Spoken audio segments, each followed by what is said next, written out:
The first item on the sect entrance test was the Bone Age.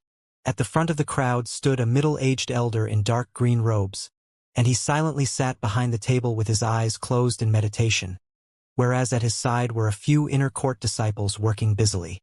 A completely round and pitch-black profound stone was placed on the table, and when the youth that participated in the test placed their hands on it, it would accurately test their bone age. The disciples that the Wandering Cloud Sword sect wanted to recruit this time required a true age that was below 20, and the bone age test was for the sake of preventing some cultivators from slipping through. After all, it was difficult to clearly distinguish a cultivator's age just from outward appearance. For example, the Su clan's Grand Elder Su Lingfeng looked like an immature young child due to the cultivation technique he cultivated, and only bone age wouldn't be deceived. Mo Zhai, 19 qualified. Feng Wei Hui, 13 qualified. Yu Zhan, 26, disqualified. Amongst the announcing voices of those inner court disciples, the people with qualified bone ages cried out loudly in excitement, whereas those that encountered the tragic fate of disqualification were dejected. There were even some people that burst into loud sobs and attempted to commit suicide. At this moment, the different kinds of attitudes and emotions of people were vividly portrayed. Chun Shi sighed unendingly as he watched. Fortunately, Mu Yao and Mu Wenfei were just 20 and 17 respectively, and they were able to pass the test extremely smoothly. This caused the brother and sister pair to heave a sigh of relief, as they'd successfully obtained 2 wooden tokens. These 2 command tokens had their age, name, and other information inscribed on it, and only by obtaining this command token would one be able to participate in the second item, the Constitution test. Chun Shi brought the 2 of them to the Constitution test right away. The quality of the Constitution was related to the speed of cultivation. The better the Constitution, the easier it was to advance in cultivation. Conversely, the worse the Constitution, the more incomplete meridians would cause one's attainments to not be great even if one cultivated, and it was even to the extent that one would find it difficult to take a step forward and forever have no fate with the path to immortality. Mu Yao and Mu Wenfei were already at the Violet Palace realm now, and even though their constitutions weren't the absolute best, it was at the top, allowing them to easily pass through the test. During this process, Chun Shi had always been watching from the side, and he obviously noticed that just the test of constitution had eliminated a few thousand people. It could be seen from this that not everyone could cultivate to immortality and seek the Tao.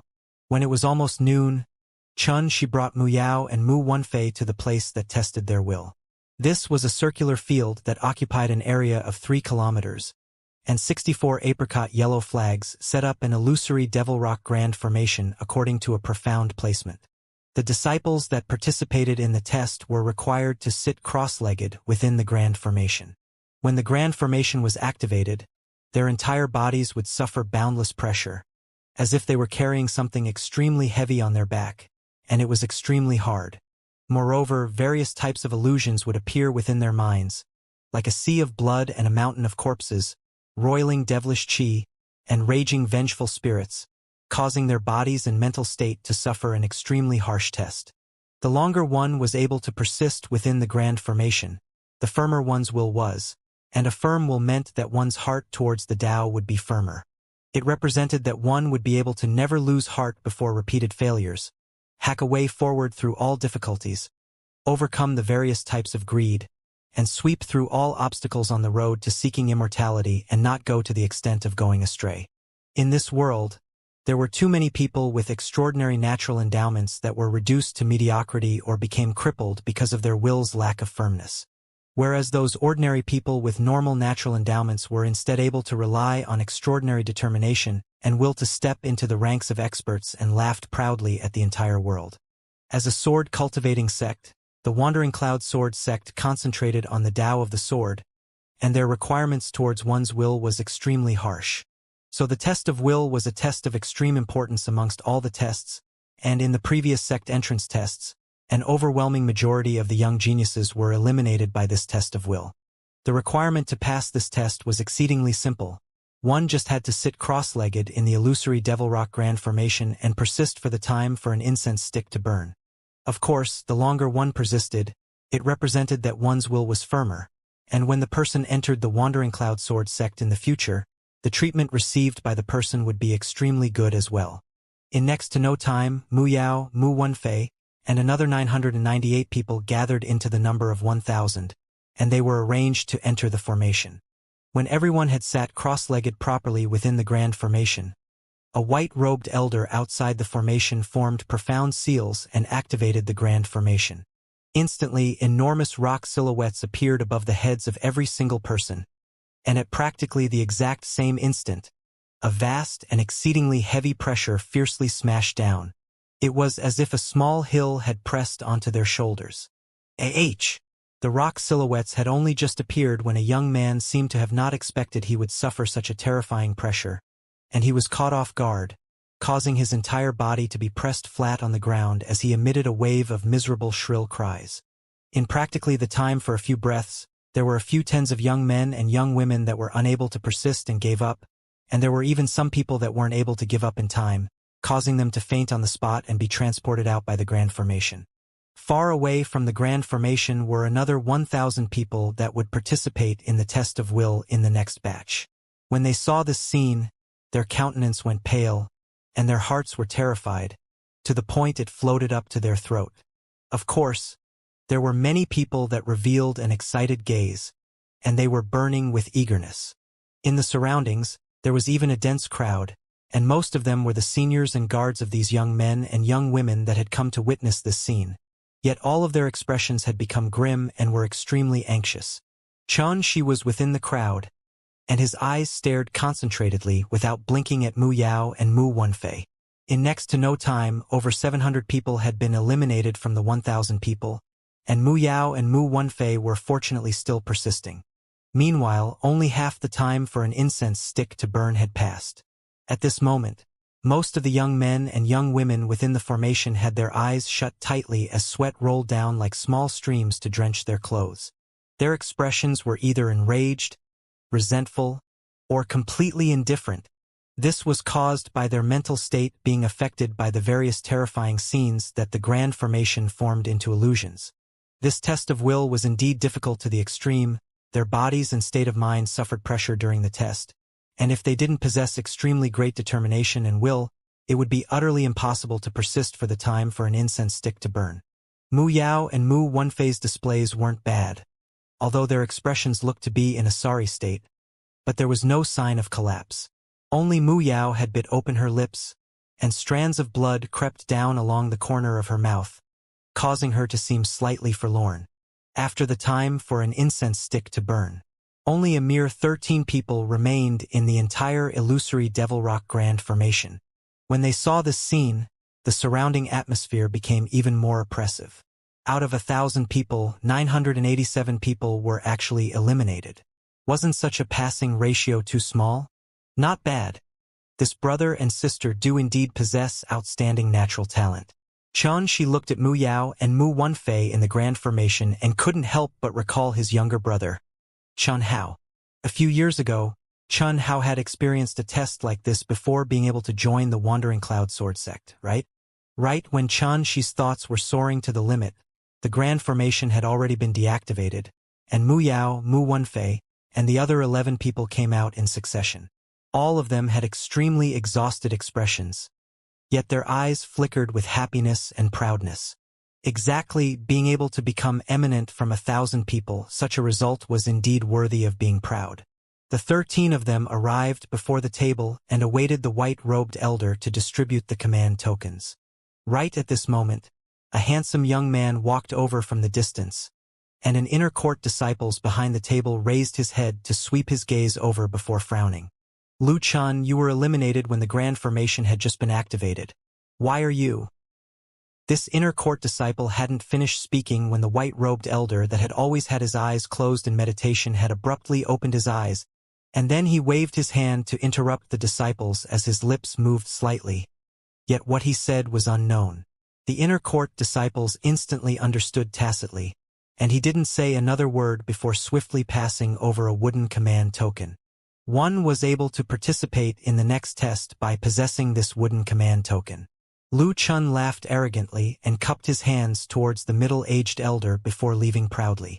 When they saw this scene, The youths that were lined up behind to participate in the test instantly went into an uproar.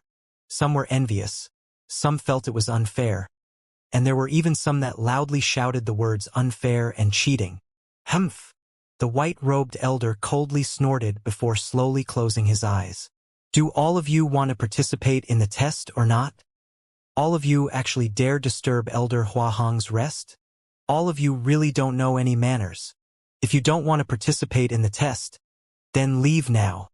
And inner court disciples raised his eyes to sweep the surroundings before berating loudly. Instantly, not a single person dared voice out questioningly, and the scene went completely silent. No one wanted to make it difficult for themselves, and not to mention there were many people amongst them that had already used their relations to bribe their way through long ago. When they saw this scene, all of them laughed with understanding, and they were even more assured in being able to pass the test. Xianxia frowned. He recognized this middle-aged elder. He was called Huarong and was an elder in the inner court that was in charge of logistics and odd work. But due to having not come into contact with this elder before, Xianxia's impression towards this person was only limited to seeing the elder once. But at this moment, when he saw Huarong so brazenly helping that Lu Chen to safely pass through the most difficult test of will, a strand of disgust instantly arose within his heart. Right at this moment, a young man walked out from amongst the 13 people that had passed the test of will. His skin was dark, his appearance plain and ordinary, and he wore old and tattered beast skin. There was also the smell of sweat on him, causing him to seem like an ordinary son of a hunter, and when compared with the young men and young women in the surroundings that wore embroidered clothes and jade robes, he seemed as if he lived in a different world to them. One was in the heaven, the other on the earth. He was obviously accustomed to the gazes that shot at him from the surroundings, causing him to be slightly bewildered and awkward, and his dark face had even flushed completely red. What the fuck? A bumpkin like this can pass through the test of will as well. Damn it! So stinky. How many days has this fellow not bathed? Humph! So what if he passed the test of will? Look at his stupid appearance. He'll surely be unable to pass the test of comprehension. Want to join the Wandering Cloud Sword sect? At least look yourself in the mirror. When they saw the dark young man's uncomfortable and uneasy appearance, the surroundings instantly sounded out with a wave of ridicule. What amazed Xianxia was that after the dark young man heard the ridicule, he instead became composed. He even carried a strand of firmness and ruthlessness between his dense and dark brows, and he was extremely stubborn and unyielding. In the crowd, there was also a pair of middle-aged husband and wife that was similarly tattered beast skin. Their appearances were extremely simple and honest, and their skin had been tanned to the point of becoming extremely dark. Obviously, they carried out heavy physical labor all year long. That young man in beast skin was precisely their son, Zhu Sun. Their entire family had hunted in the mountains for generations, and they passed their days as poor as if everything has been washed clean. This time, they'd come to the Wandering Cloud Sword sect because they hoped their son Zhu Sun would be able to pass the test and join the sect, so that he didn't have to suffer the hardships of poverty like them in the future. At this moment, when they saw their son being humiliated, this pair of husband and wife closed their lips tightly, and their eyes revealed a pained expression. Yet their eyes stared fixedly at their son, seeming to want to give him some encouragement through their gazes. You're called Zhu Sun? In the test of will this time. The inner court disciple hadn't finished speaking when he was once again interrupted by Elder Huahong. Elder Huahong raised his eyes, glanced at Zhu Sun before shaking his head, and although he didn't say anything, his attitude was already extremely obvious.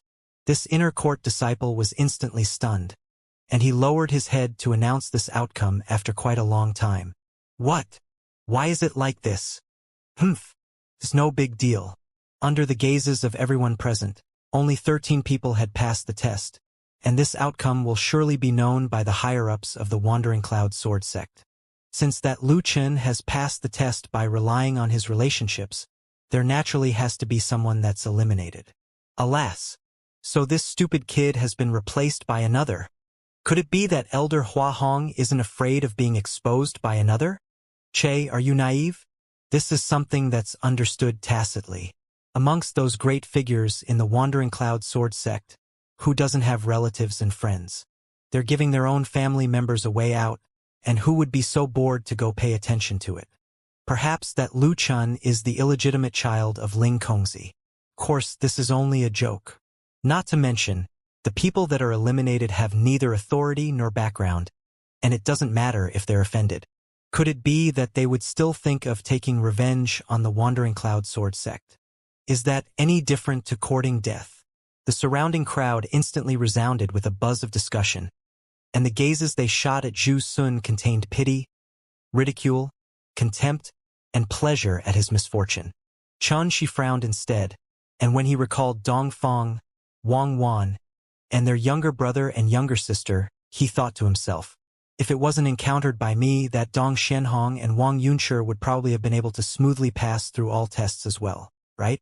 Disciples of a wealthy clan have relationships and money. They're able to bribe their way through. But what about disciples of impoverished families? They trudged an extremely long way with great difficulty and experienced all kinds of hardships to arrive here. If they suffered unfair treatment, then who would feel pity for them, who would help them? When he thought up to here, she couldn't help but sigh.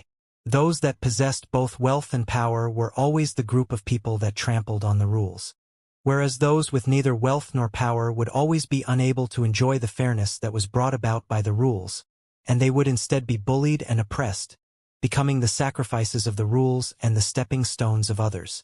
There was only one way to change the unspoken rule that was tacitly acknowledged in every corner of this world, and that was to become strong. At this moment, under the gazes of pity, mocking, and pleasure from the surroundings, the youth, Zhu Sun's, dark face flushed red and warped from the oppression he felt, and flames of rage blazed within his eyes. His firm and thick chest rapidly rose and fell as he tightly clenched his fists, and his slightly sharp nails sunk into his flesh to tear open traces of bloodstains, yet he seemed to have not noticed it in the slightest. He was only an honest son of a mountain hunter, so how could he have imagined that the people in this world actually changed their attitudes so arbitrarily, or were so shameless, so unscrupulously stripping him of the results he'd attained from his own hard work? He was unable to wrap his head around it. So he was extremely enraged and stubborn like a cow as his eyes stared fixedly at that inner court disciple behind the table. He wanted an explanation. That inner court disciple was called Fu Zheng. He'd originally felt a trace of pity towards Zhu Sun in his heart, but when he came into contact with the rage in Zhu Sun's eyes, he was instantly irritated as well, and he snorted coldly before turning around. He couldn't be bothered to pay attention to this stupid bumpkin any longer. Suddenly, another young girl that wore a 7-colored glazed dress, with delicate features that were supple and white like snow walked over, and her beautiful face revealed dense proudness as if she was a proud little swan. She looked neither left nor right and strode gracefully to slowly walk to arrive before the table. She clearly remembered that this young girl was called Xianxia, and she was also eliminated when the illusory Devil Rock Grand Formation was activated. At this moment, her actions of walking to stand before the table were self-evident.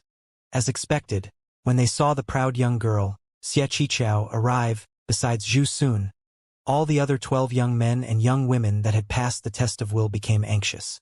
They were able to discern that this young girl was probably similar to Lu Chun from before, and she was going to obtain a position amongst those that had passed the test. However, if she obtained a position, then one of them would surely be eliminated.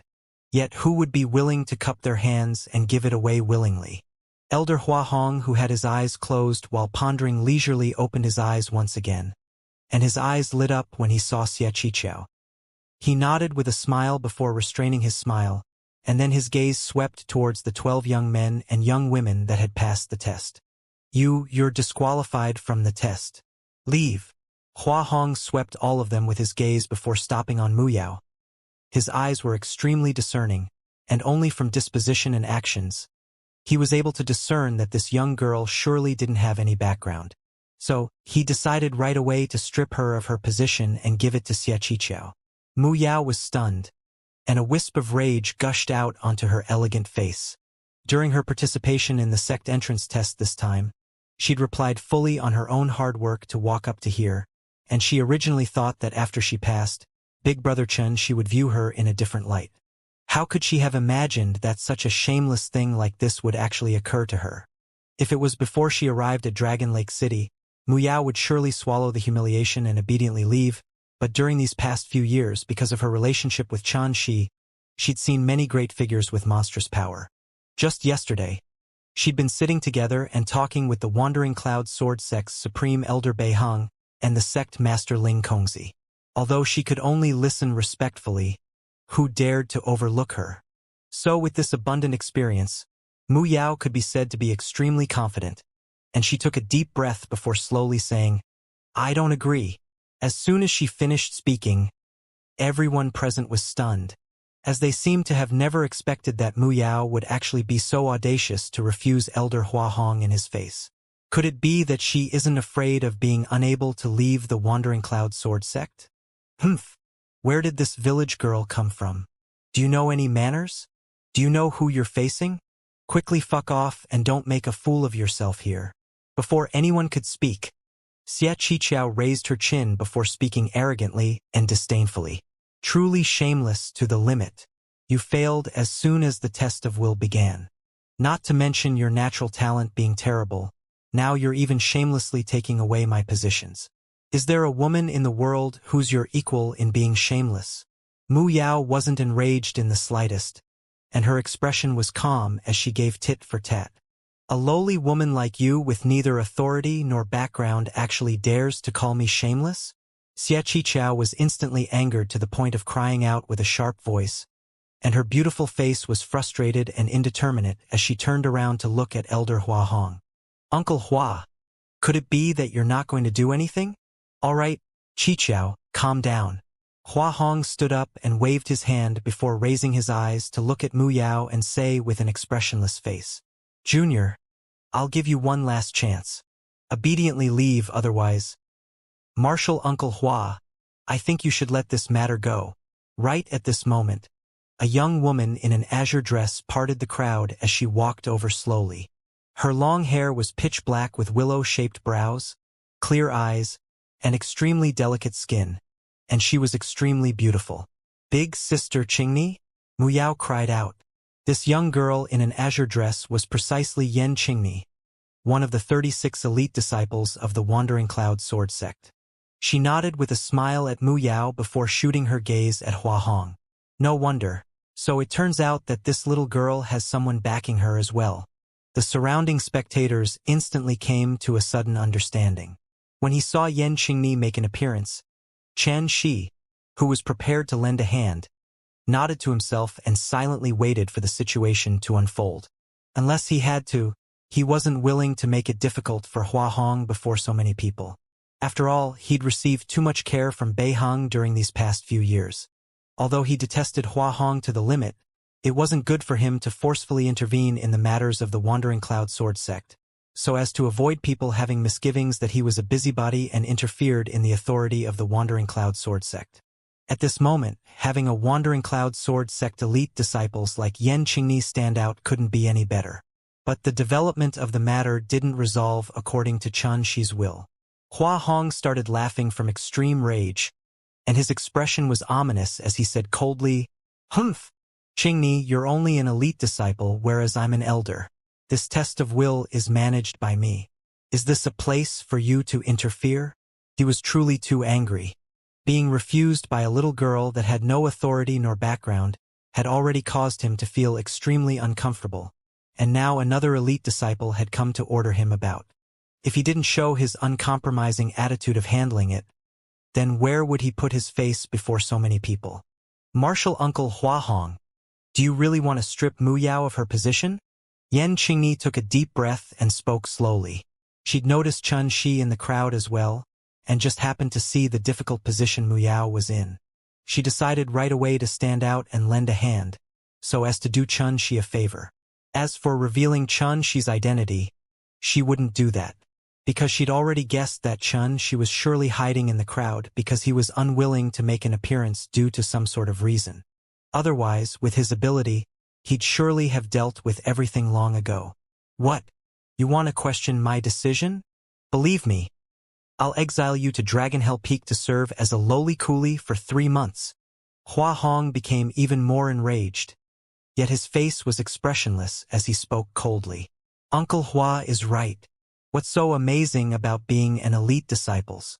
Once I pass through the sex test, and I'll surely become the #1 amongst the elite disciples and replace Fei Lingxue's status in one go. Xia Qiqiao glanced at Yan Qingni with disdain, and her words revealed an indescribable sense of superiority. Yan Qingni sighed and didn't say anything further.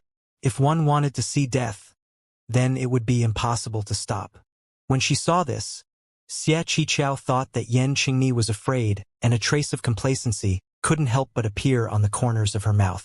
Hua Hong's expression eased up before looking at Mu Yao and instructing coldly. Fu Zhang, seize her and cripple her cultivation before exiling her to Dragon Hell Peak to be a coolie slave for her entire lifetime. I want everyone to understand that the consequences of offending my Wandering Cloud Sword sect is that they're bound to pay a heavy price. Are you really going to do this? Right at this moment, an indifferent voice sounded out once more. Hua Hong turned around to look over when he heard this, yet he noticed a tall and handsome young man walking over slowly, and his face couldn't help but twitch fiercely as the flames of rage in his heart were almost to the point of being impossible to control. What's going on today? Could it be that all these Toms, Dicks, and Harrys want to challenge my authority? The young man was Chun Shi. He'd always been sitting on the spot at True Heart Peak during all these years, and it could be said that besides Beihang and a few others, the other elders and disciples of the Wandering Cloud Sword sect only knew of Chun Shi's name. As for his appearance, most of them had never seen it before. After all, the total disciples in the inner court and outer court of the Wandering Cloud Sword sect were made up of an entire 100,000 people. It was normal that Hua Hong didn't recognize Chun Shi.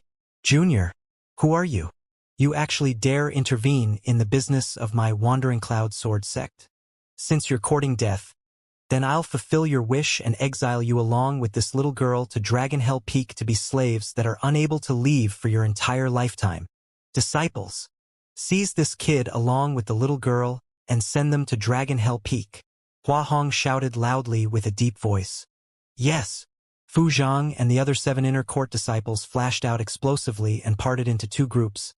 3 of them pounced towards Mu Yao, while the other 4 pounced towards Chun Shi. Slap! Slap! Slap! Slap! In the blink of an eye, everyone only felt something flash before their eyes, and the 4 inner court disciples that pounced towards Chen, she flew out over 100 meters, as if they were smashed by an enormous iron hammer. All of them had swollen right cheeks, their mouths spitting blood, and they curled on the ground as they moaned in pain. On the other side, Yan Qingni had fearlessly made a move as well and stood before Mu Yao. She was an extremely intelligent person and was naturally able to distinguish between advantage and disadvantage. At this moment, standing on Chun Shi's side was absolutely beneficial without any disadvantage. As soon as Yan Qingni stood before Mu Yao, those 3 inner court disciples instantly didn't dare move forward. After all, their identities were clear to see. They were merely inner court disciples, whereas Yan Qingni was instead an elite disciple. How could they possibly dare make a move against an elite disciple? All right, you arbitrarily attacked and injured disciples of the Wandering Cloud Sword sect. Your crime is unforgivable. No one is able to say anything about me killing you now. Hua Hong shouted out coldly, as dense killing intent instantly arose on his face, and then the tip of his foot stepped on the ground, causing his entire body to seem like an arrow that left the bow as he flashed explosively towards Chun Shi. As one of the Wandering Cloud Sword sect's elders, Hua Hong's cultivation had already broken through to the rebirth realm the year before last. When he attacked at this moment, it was like a bolt of lightning that struck out, and his entire body emitted a terrifying and fierce aura that crushed the surrounding space to the point it buzzed. Everyone in the surroundings felt suffocated and felt as if a hill had pressed onto them, causing them to almost spit blood and be suffocated. Idiot! Stay your hand! Right at this moment, an oppressive and explosive shout that carried boundless power and influence was like rolling thunder as it resounded out explosively in the heaven and earth with a bang. Amongst the 4 areas in the sect entrance test of the Wandering Cloud Sword sect, bone age and constitutions only required one to attain a certain required level before being able to pass the test. Because these 2 things were innate and impossible to be changed by anyone, the percentage of elimination wasn't high. It was precisely because of this that even though there were a few tens of thousands of young disciples from the various cities of the Southern Territory that had come to participate in the Wandering Cloud Sword Sect's entrance exam, 70% of them had passed the test of bone age and constitution. These two areas were merely the basic conditions for entering the sect. The remaining test of will and test of comprehension was the most important, and were the two areas with the highest rate of elimination. The disciples that passed both the test of will and the test of comprehension were only the most outstanding 100 people, and only they were able to become inner court disciples and even elite disciples of the Wandering Cloud Sword Sect. As for the others, they could only start from being an outer court disciple. But who would be willing to start from being an outer court disciple and work their way up? All these young geniuses that had rushed over from all around the Southern Territory had come for the positions of inner court disciples, and they'd probably rather be eliminated and leave than start from being an outer court disciples that were at the lowest ranks, and work their way up. If the test of will and comprehension were compared, the test of will was most difficult to pass. After all, the illusory Devil Rock Grand Formation posed an extremely brutal test towards one's body and state of mind, and not everyone was able to endure it, whereas the test of comprehension was different. It was similar to the test of natural talent, and an easy test would allow it to be discerned clearly. For example, 1,000 people had entered the illusory Devil Rock Grand Formation earlier, yet after the time it took for an incense stick to burn, only 13 people had passed, and the harshness of the test was obvious. The test of will was so important, yet Hua Hong was able to become the elder that managed the test. This sufficiently proved that this fellow was a dignified and lofty figure with monstrous authority amongst the elders of the Wandering Cloud Sword Sect. But at this moment, everyone was stupefied when they heard the explosive shout in the heaven and earth that was like a thunderclap. There's actually someone that dares call Elder Hua Hong an idiot?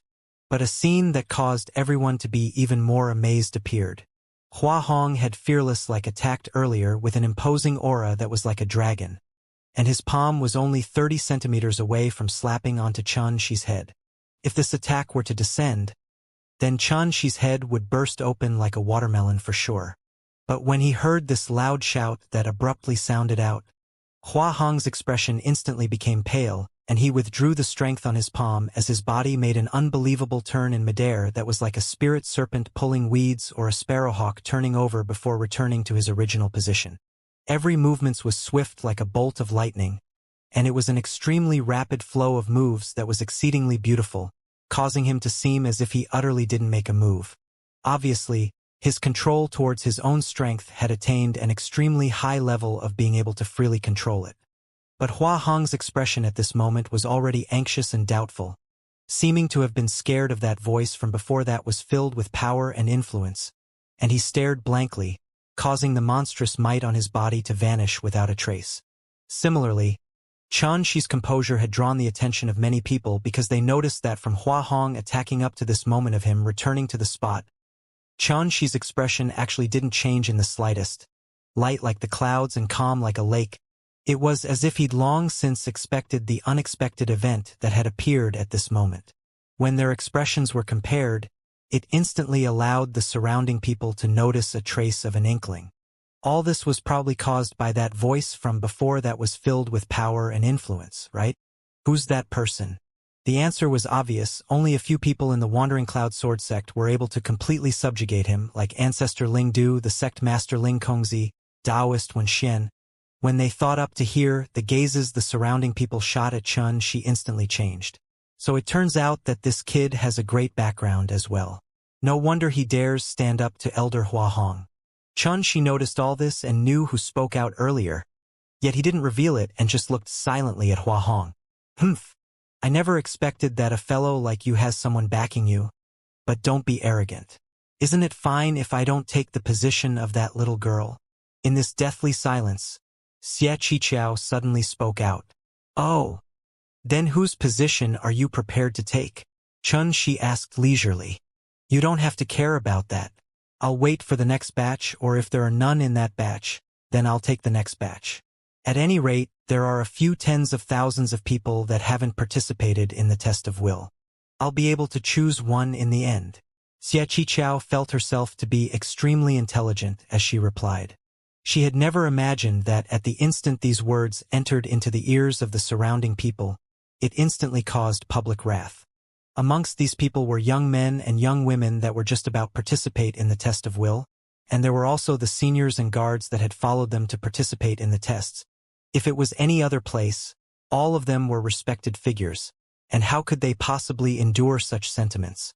Little girl, karma will always come to bite you, and trouble won't look for you unless you ask for it. Yet those who ask for trouble will die for sure. You're going too far. We'll never submit without putting up a fight. No matter whose daughter you are, since you dare speak such shameless words in front of all of us, today's matter is not over. Truly an idiot. These words can only be concealed within your heart. Can it be spoken out loud? Various types of loud shouts and cursing gushed out, and all of them pointed straight at Xianxia. Instantly, this young girl around the age of 14 or 15 was stunned. She'd been pampered since childhood and obtained the favor of everyone around her, causing her to be like a fresh flower that had bloomed in a greenhouse. So how could she have experienced a scene like this? You, all of you are getting tired of living. Do all of you know who I am? Xianxia's beautiful face was angered to the point of going pale, and her rage overcame her reason, causing her to peak even more unrestrainedly. Bang! The nearby Huahong's face twitched, and he didn't hesitate to immediately walk forward with an expressionless face before raising his hand to knock Xianxia out. Then he turned around and said to an inner court disciple, "Send her back to the Xie clan to be properly disciplined. Tell her father that I can be considered to have saved her life this time, and the debt from all those years ago has already been fully repaid. So we don't owe each other anything anymore." Two female inner court disciples received Xianxia from him right away before accepting their orders and leaving. After he finished doing all this, Huahong's expression aggrieved as he cupped his hands towards Xianxia and said via voice transmission, "I didn't know that it was Supreme Ancestor that had arrived. My crimes deserve 1,000 deaths, and I hope that Supreme Ancestor can forgive me." Xianxia's expression still remained unchanged. When he saw this, Huahong knew that he'd completely hit a wall, and it was entirely impossible to redeem everything. His aged face instantly went dim and listless, and he turned around to leave dejectedly. "Where are you going?" Xianxia frowned. Huahong's figure stiffened before turning around and saying with pleasant surprise, "Supreme Ancestor? Have you forgiven me?" Xianxia shook his head. "No, I wanted to ask who will manage this test of will after you leave." The trace of hope that had just arisen in Huahong's heart was instantly destroyed once more, and his heart fell into a bottomless chasm as he said bitterly, "Supreme Ancestor has already arranged for someone to head over. As for me, I've already been stripped of all duties and exiled to Dragon Hell Peak to repent and ponder upon my faults." Xianxia didn't say anything further, as he already detested this fellow to the limit. Under the gazes of everyone, this fellow dared to violate and look down upon the rules, and because of a single disagreement, he attacked me. Looks like he's become accustomed to abusing his powers in the Wandering Cloud Sword sect and developed a domineering and arbitrary arrogance. If a person like this doesn't suffer, then he'll never know reverence. The conversation between the two of them was done via voice transmission, and the surrounding people only saw Huahong say something humbly before his expression became indeterminate. It was dejected sometimes and delighted sometimes. Yet in the end he turned around dejectedly and left. Everyone noticed this and were instantly shocked once more, and it caused them to start guessing Xianxia's identity. "Little brother Xianxia, you're really here." Right at this moment, along with a hearty laughter, a handsome middle-aged man with eyes that were like peach blossoms and hair that hung loosely on his shoulder walked over slowly from the distant sky. Every step he took was 300 meters in distance, and his voice had only just descended when he'd already arrived before Xianxia. It was precisely the nine-tailed fox king. "Little brother Xianxia?" Xianxia? When they heard Xianxia's hearty laughter, the surrounding people instantly guessed Xianxia's identity, and all of them gasped and were secretly shocked without end. "So it's him. Right, only the brother of the Wandering Cloud Sword sect's Supreme Elder Bei Hung possessed such monstrous power and influence. Otherwise, even if the sect master Ling Kongzi arrived, he might not necessarily be able to drive away Huahong." When they thought up to here, everyone came to an understanding that the person that called Hua Hong an idiot was surely Bei Heng, without a doubt. But who is this handsome middle-aged man? When did the Wandering Cloud Sword Sect have this elder? He actually dares to call Chun Shi as little brother. This is an act of going against his superior. The gazes of everyone descended onto Qing Qiu, and they were extremely bewildered.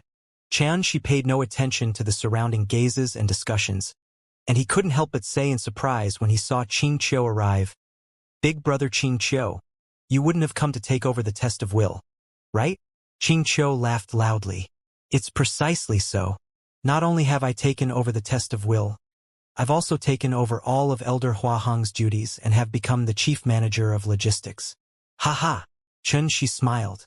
"Then I really have to congratulate big brother." "Little brother, what are you talking about? If it wasn't for you, it would be impossible for me to control power over an entire area after just entering the Wandering Cloud Sword Sect.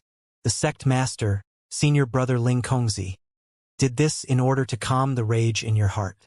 After all, that Hua Hong was really too despicable, and he even caused Supreme Elder Bei Heng to be extremely enraged."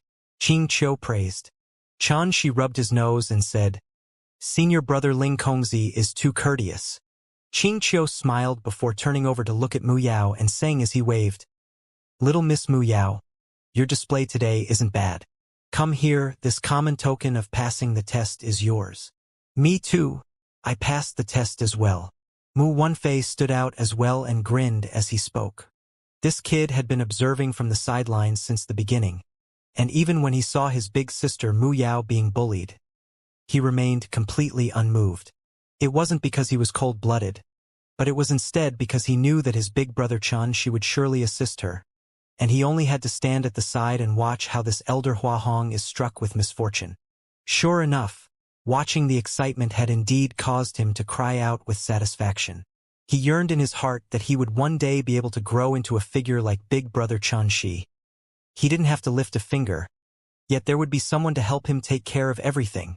"You little kid, you've enjoyed yourself from watching the show, right?"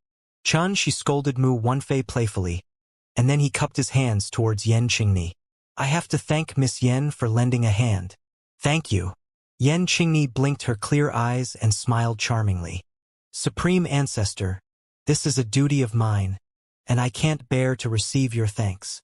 Her voice was soft and charming like the chirping of an oriole, and it moved one's heart. Chun Shi was amazed in his heart. In the eyes of the others, a single joke spoken by this woman had made her seem to be rather familiar with Chun Shi. What was this called? This was called borrowing power. But it wasn't nice for Chun Shi to say anything. After all, she'd helped him earlier. If she uses me, then let it be. At least I have value to be used. Chun Shi ridiculed himself endlessly, and he thought of Bei Heng. Bei Heng takes care of me so well, yet how is this not another form of using me? Oh, so there's such a thing as this. Qing Qiu grinned as he glanced at Yan Qingni, and he nodded as he said, "If you encounter any trouble in the future, you can come look for me on Nine-Tailed Fox Peak." Yan Qingni was instantly greatly delighted in her heart. Yet she said respectfully, "Thank you, Elder Qing Qiu, for your help." Presently, Qing Qiu had replaced Hua Hong to manage the logistics of the inner court, and his authority was extremely eminent as well. Being able to form a relationship with someone in his position was something that she dreamed of as well. This was her successfully borrowing power. She'd borrowed Chun Shi's power to win over a trace of Qing Qiu's acknowledgement, and to the future advancement of her status in the sect, it would naturally provide an extremely great beneficial effect. "Little brother, I have to try my best to do what I was entrusted with. Now that I'm managing the test of will, I don't dare to continue chatting idly with you," Qing Qiu said with a smile.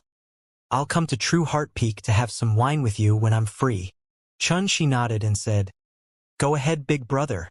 I just happened to bring along this pair of brother and sister to test their comprehension ability." Chun Shi was just about to turn and leave when he suddenly saw the youth from the family of hunters, Zhu Sun, still standing there with his hands grasping his own tattered beast skin clothes, and he seemed to be helpless and didn't know what to do.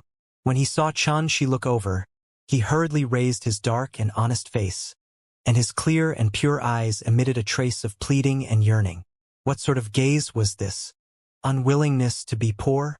Unwillingness to be ordinary? Or perhaps, he yearned to struggle free from the chains of his fate, and not allow himself and his family to once again suffer the disdain and rejection of others? She thought for a moment before cupping his fist towards Xianxia.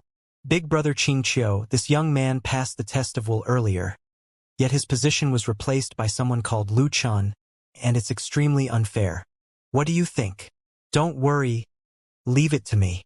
Xianxia agreed readily and said, I've just taken up a new official post and I just happen to be worrying about how to open up a new prospect. Using this as a turning point is a good choice. In any case, I'm not familiar with any of the other elders in the Wandering Cloud Sword sect. So if anyone wants to pass through the test of will, they have to display real ability, and wanting to do nothing, yet enjoy the spoils of others by relying on their relationships is utterly impossible here. She said with a smile. Perhaps the sect master Ling Kongzi arranged for you to come here precisely for the sake of using this opportunity to rectify the malpractices in the Wandering Cloud Sword sect. Big brother, I support your decision in doing this, and I presume Big brother Beihang would support your decision as well. Then I'll thank you greatly in advance. Xianxia held a smile on his face as he nodded. Speaking with a person like Chun, she was simple and direct as he was intelligent and easily understood things, and he knew deeply of the way of giving and receiving favors. Thank you, Senior Chun Shi. Zhu Sun will never forget Senior's great kindness for my entire life. When the young man from a family of hunters saw that she had helped him get through his difficult position with a few words. His dark face was covered in excitement and happiness, and he knelt on the floor right away as he spoke with a firm voice. Arise, this is something you ought to obtain, and I haven't helped you with anything. You have to walk down your future path by yourself? Did you hear me? She nodded before raising his hand, and a shapeless energy supported Zhu Sun's body up. So long I'm allowed to cultivate, I'm able to endure more hardships than anyone, and I'll surely not let Senior down. Zhu Sun puckered his lips tightly and nodded fiercely. She smiled and said no more, and after he bid his farewells to Xianxia, he brought along Mu Yao and Mu Wanfei to the Sword Visualization Stone to test their comprehension ability. The Sword Visualization Stone was a glossy stone wall that covered an area of 30 meters, and above it was countless marks from swords that crisscrossed both horizontally and vertically. These marks were left behind by the countless extraordinary sword immortal experts of the Wandering Cloud Sword sect for a few tens of thousands of years, and every single mark contained a trace of the profundity of the sword Tao, causing it to be profound, unfathomable, and extraordinarily mighty. During the past tens of thousands of years, an innumerable number of disciples had attained sudden enlightenment in a supreme sword Tao before this sword visualization stone. But the sword visualization stone was a restricted area of the Wandering Cloud Sword sect, and only elite disciples were able to freely come here to comprehend and visualize it. As for inner court disciples and outer court disciples, unless they'd comprehended sword insight, they'd have no fortune in visualizing the sword visualizing stone. After all, their strength was low, and their comprehension towards the sword Tao was insufficient. If they still forcefully comprehended the sword visualization stone's sword Tao profundities, it would only cause them to be affected by inner demons and even suffer a backlash that led to chi deviation, and their end would be exceedingly tragic. The Wandering Cloud Sword sect's test of comprehension was set before the sword visualization stone, and so long as one was able to execute any one of the sword moves contained within the sword Tao profundities on the stone, the person would be considered to have passed. Actually, it was no different than copying from a painting, and the more sword moves one was able to execute, it proved that one's comprehension ability was higher. Of course, there was an extremely great danger in this. Comprehending a sword move from a sword Tao's profundity to an ordinary person wasn't strenuous, but to comprehend many different swords moves from many types of sword Taos was too difficult. After all, these sword Tao profundities were left behind by different sword immortal experts, and each of these sword Taos was different. Trying to comprehend a few types of sword moves in a short period of time was easily able to cause one's vital energy to become chaotic, cause one's mind to collapse, and suffer from chi deviation. Due to the sword visualization stone being a restricted area of the Wandering Cloud Sword sect, Only the young men and young women that were participating in the test of comprehension were able to enter, and as for their family and guards, they were instead disallowed from approaching a step closer. Most of these seniors and guards of the young disciples had extremely deep cultivations, and there was surely no lack of people with exceedingly high comprehension ability amongst them. If they were allowed to enter, then what would the Wandering Cloud Sword Sect do if they were able to comprehend the various Supreme Sword Tao profundities on the Sword Visualization Stone? Xianxia was extremely curious towards the Sword Visualization Stone as well, but for the sake of avoiding any complaints, he didn't enter in the end and only asked Mu Yao and Mu Wanfei to not worry and enter. The Sword Visualization Stone was situated at the side of a mountain. Outside it was numerous elders guarding it, and an unknown amount of grand formations had been set up within, and its defense was exceedingly strong. Only young disciples that held command tokens were able to be sent in after being verified by those elders. At this moment, there were a few thousand seniors and guards that were staying on the empty space at the mountainside and raised their heads to look. Xianxia swept his gaze and noticed to his surprise that Dongfang and Wang Wan were here as well, and he thought to himself, looks like their younger brother and younger sister aren't people that lack both skill and ability, they've actually passed the test of will. Dongfang and Wang Wan had noticed Xianxia as well, and they hurriedly jogged over and were about to greet him with a bow, when they were instead signaled by Xianxia with a shake of his head. What a joke, if they called me Supreme Ancestor before so many people, then it would be like I'm showing off. How was it? How was the test of your younger brother and younger sister? Xianxia smiled as he asked. Not bad, that kid's natural endowments are not bad, he's just too mischievous and arrogant. After the incident from yesterday, perhaps he'll be able to restrain his disposition and devote his heart to the cultivation of the Tao. Dongfang spoke respectfully. My younger sister is the same. Arrogant, conceited, and looks down on everyone. The lesson from yesterday is a good thing for her. Otherwise, once she goes out to gain experience and tempering, she might not even know the reason why she was killed. Wang Wan replied respectfully as well. Xianxia smiled and said suddenly, I might be leaving True Heart Peak tomorrow to go out and gain experience and tempering, and it will be at least 5 years. All of you should be fine while cultivating on True Heart Peak with Supreme Elder Beiheng looking after all of you, but you can't trouble him for everything. So when you're free, pay more visits to Elder Xianjing and Elder Qingqiu. The both of them have deep friendships with me, and they'll surely help all of you. Dongfang and Wang Wan were stunned, and they were hesitant to speak. There's no need to ask any further. The True Heart Peak is the place I cultivated concentratedly in for all these years. After I've finished with all my affairs, then I'll surely return if nothing unexpected happens. Otherwise, wouldn't all of you become lonely and helpless people that nobody wants? Xianxia smiled. Dongfang and Wang Wan's hearts went warm, and they felt even more unwilling for Xianxia to leave. Since they entered True Heart Peak, their lives could be said to have undergone a tremendous change. The height of their status and the greatness of the treatment they enjoyed was even comparable to some elite disciples. Moreover, Xianxia was extremely nice. He'd never been bossy and ordered them around, and he'd never taken them to be servants. It could be said that these few years of cultivating at True Heart Peak was simply like being in heaven for them and the other 70 inner court disciples. They had a carefree life of freedom, and they only needed to devote their hearts to cultivating. It was precisely because of this that they thought of how good Xianxia was even more, and they naturally would be unwilling for Xianxia to leave. This was perhaps called reliance. After the time for an incense stick to burn, Dong Xianhong and Wang Yunshi both walked out from the Sword Visualization Stones area, and they were in high spirits and beaming with joy. Obviously, they'd performed extraordinarily in the test of comprehension. But when they saw Xianxia, who stood by the side of their brother and sister, the spirited expressions on their faces instantly vanished, and they lowered their heads, shut their mouths, and were trembling in fear as if they were mice that had seen a cat. All of you can leave first. I still have to wait for Mu Yao and Mu Wanfei. Xianxia wasn't willing to meet with these two little arrogant children of the powerful as well. He'd only just fiercely taught them a lesson yesterday, and now that they'd met again now, could it be that he could teach them a lesson again?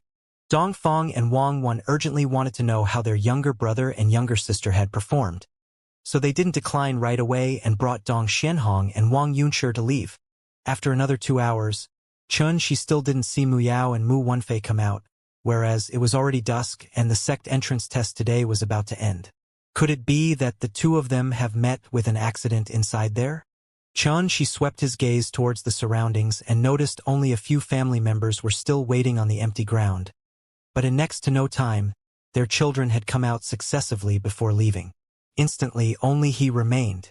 At this moment, she was unable to continue waiting any longer, and he moved forward towards the entrance at the mountainside. Stop! This place at the restricted area of my Wandering Cloud Sword sect. And inner court disciples shout her out with a deep voice. How could Shi have the mood to listen to his nonsense? Shi withdrew a command token from his pocket right away before tossing it over.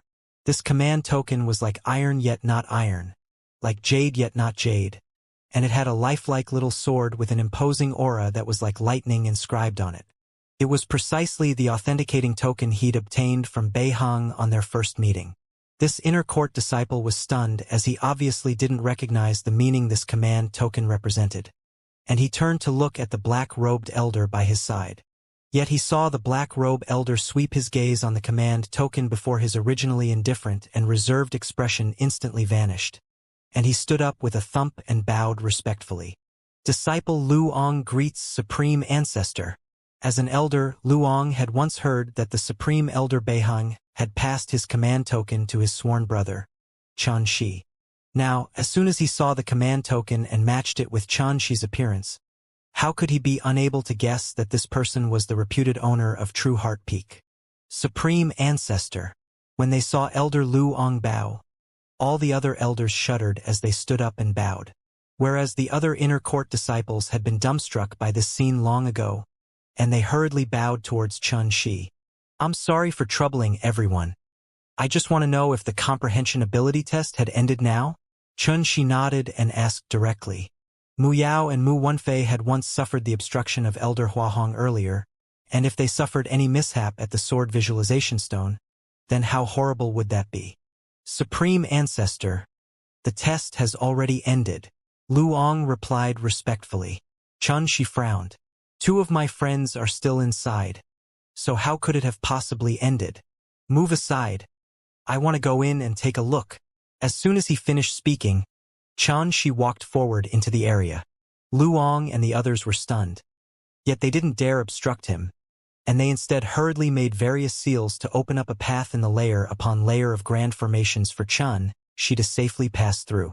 The passageway was coiled in light and emitted a mysterious aura. Shi's footsteps were like the wind as his figure flashed for an entire 15 minutes before stepping into a spacious great hall that was built deep in the mountainside. This great hall covered an entire 3K in area. It had 4 enormous pillars that were sculpted with dragons and phoenixes holding up the sky. Its floor was covered with smooth and neat limestone, and its 4 walls had fist-sized moonlight stones hanging on them. The moonlight stones emitted a gentle and clear radiance that illuminated the entire great hall to be completely bright and dazzling. At the depths of the great hall was an enormous stone wall that was glossy like a mirror, and atop it was boundless amounts of sword lights fluttering about, whistling and flowing like rainbows and bolts of lightning as they sprayed and shot out violently, and they were extremely miraculous. Obviously, this was the sword visualization stone, and the sword lights that flowed about as if they possessed intelligence was surely the sword Tao profundities left behind by the peerless sword immortals of the Wandering Cloud Sword sect for the past tens of thousands of years. At this moment, there were 6 Wandering Cloud Sword sect elders sitting cross-legged on the ground before the sword visualization stone, whereas at their center sat Mu Yao and Mu Wenfei.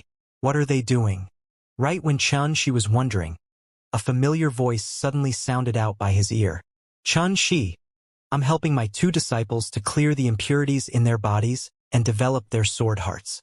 It will be done in the time it takes an incense stick to burn. During this period of time, you can observe the Wandering Cloud Sword sect's sword visualization stone. Perhaps it will be of great benefit to you. Taoist Wenxian. Shi raised his eyes to look, and sure enough, Shi saw that the elder that had his back towards him was exactly Taoist Wenxian. At this point, Shi could finally heave a sigh of relief, and then he glanced in astonishment at Mu Yao and Mu Wenfei before thinking to himself. Taoist Wen Xian actually made an exception and took these two as his disciples, and he's even clearing the impurities in their bodies and developing their sword heart. This can be considered to be an extremely great fortune as well. Xianxia shook his head and walked towards the sword visualization stone. The instant he raised his head to view it, his gaze was instantly firmly drawn by the various sword Tao profundities on the sword visualization stone. Xianxia instantly felt as if he'd entered into a world of swords. In the heaven and earth, countless swords of various shapes and sizes stood in the sky, either completely blazing like flames, flowing like water, emitting bolts of lightning, like splashing ink. Swish! A sword that was coiled in lightning seemed to have noticed Xianxia's arrival, and it tore through the sky as it slashed down. Instantly, a myriad of dazzling arcs of lightning shot out explosively, coloring the entire heaven and earth in a silvery white brilliance. Under this sword strike that was violent and powerful, and carried along an aura of annihilation, Xianxia was instantly drenched with cold sweat, and he was unable to dodge or escape. It was as if he was facing a sword emperor of lightning, and he couldn't arouse the slightest thought of resisting. Swish! The scene instantly changed. A sword that was winding like a snake appeared in the heaven and earth once more, and with a light stab, a cold, obliterating, and deathly aura filled the heaven and the earth. Xianxia, who was enveloped by it, seemed as if the vitality in his entire body was swiftly withering, and he became shriveled and transformed into a dry corpse. Swish! Swish! Swish! Sounds of swords tearing through the sky one after the other resounded throughout the universe, and they seemed to have gathered the penetrating aura of extreme sharpness and firmness in the heaven and earth. Sometimes they were like the Milky Way moving in reverse and changed the positions of the stars. Sometimes they were like continuous layers of lofty mountains that each rose higher than the other. Sometimes they were vast like the sea, like strong winds that tore through the waves. Sometimes they were violent like the wind and tore through the sky. Xianxia, who was in the middle of this, felt that every single sword was able to kill him countless times, and no matter how he struggled or how he resisted, he would be unable to flee from suffering the fate of being enveloped and locked on by the sword strike before being annihilated. This is the Sword Visualization Stone's Sword Tao Profundities, a mere trace of a spiritual brand that was left behind by the Wandering Cloud sword sect's predecessors possesses such a terrifying might. Raging waves arose in Xianxia's heart, but he wasn't afraid and was instead delighted. Right away, Xianxia restrained his mind and selected a starry and drifting sword Tao profundity to comprehend. He already understood that everything he saw earlier were images constructed within his mind by those sword Tao profundities. If it was someone with a comparatively weaker soul, the person would have probably suffered a heavy injury long ago, but it was instead useless towards him. Visualizing the Fuxi divine statue all day and night had caused the strength of his soul to be extremely formidable long ago, and he was only a step away from condensing divine sense. The assault of these sword Tao profundities was utterly unable to harm him in the slightest. Instead, he'd seized this opportunity to carefully comprehend the profundity within them, and he'd transformed these sword Tao profundities into his own.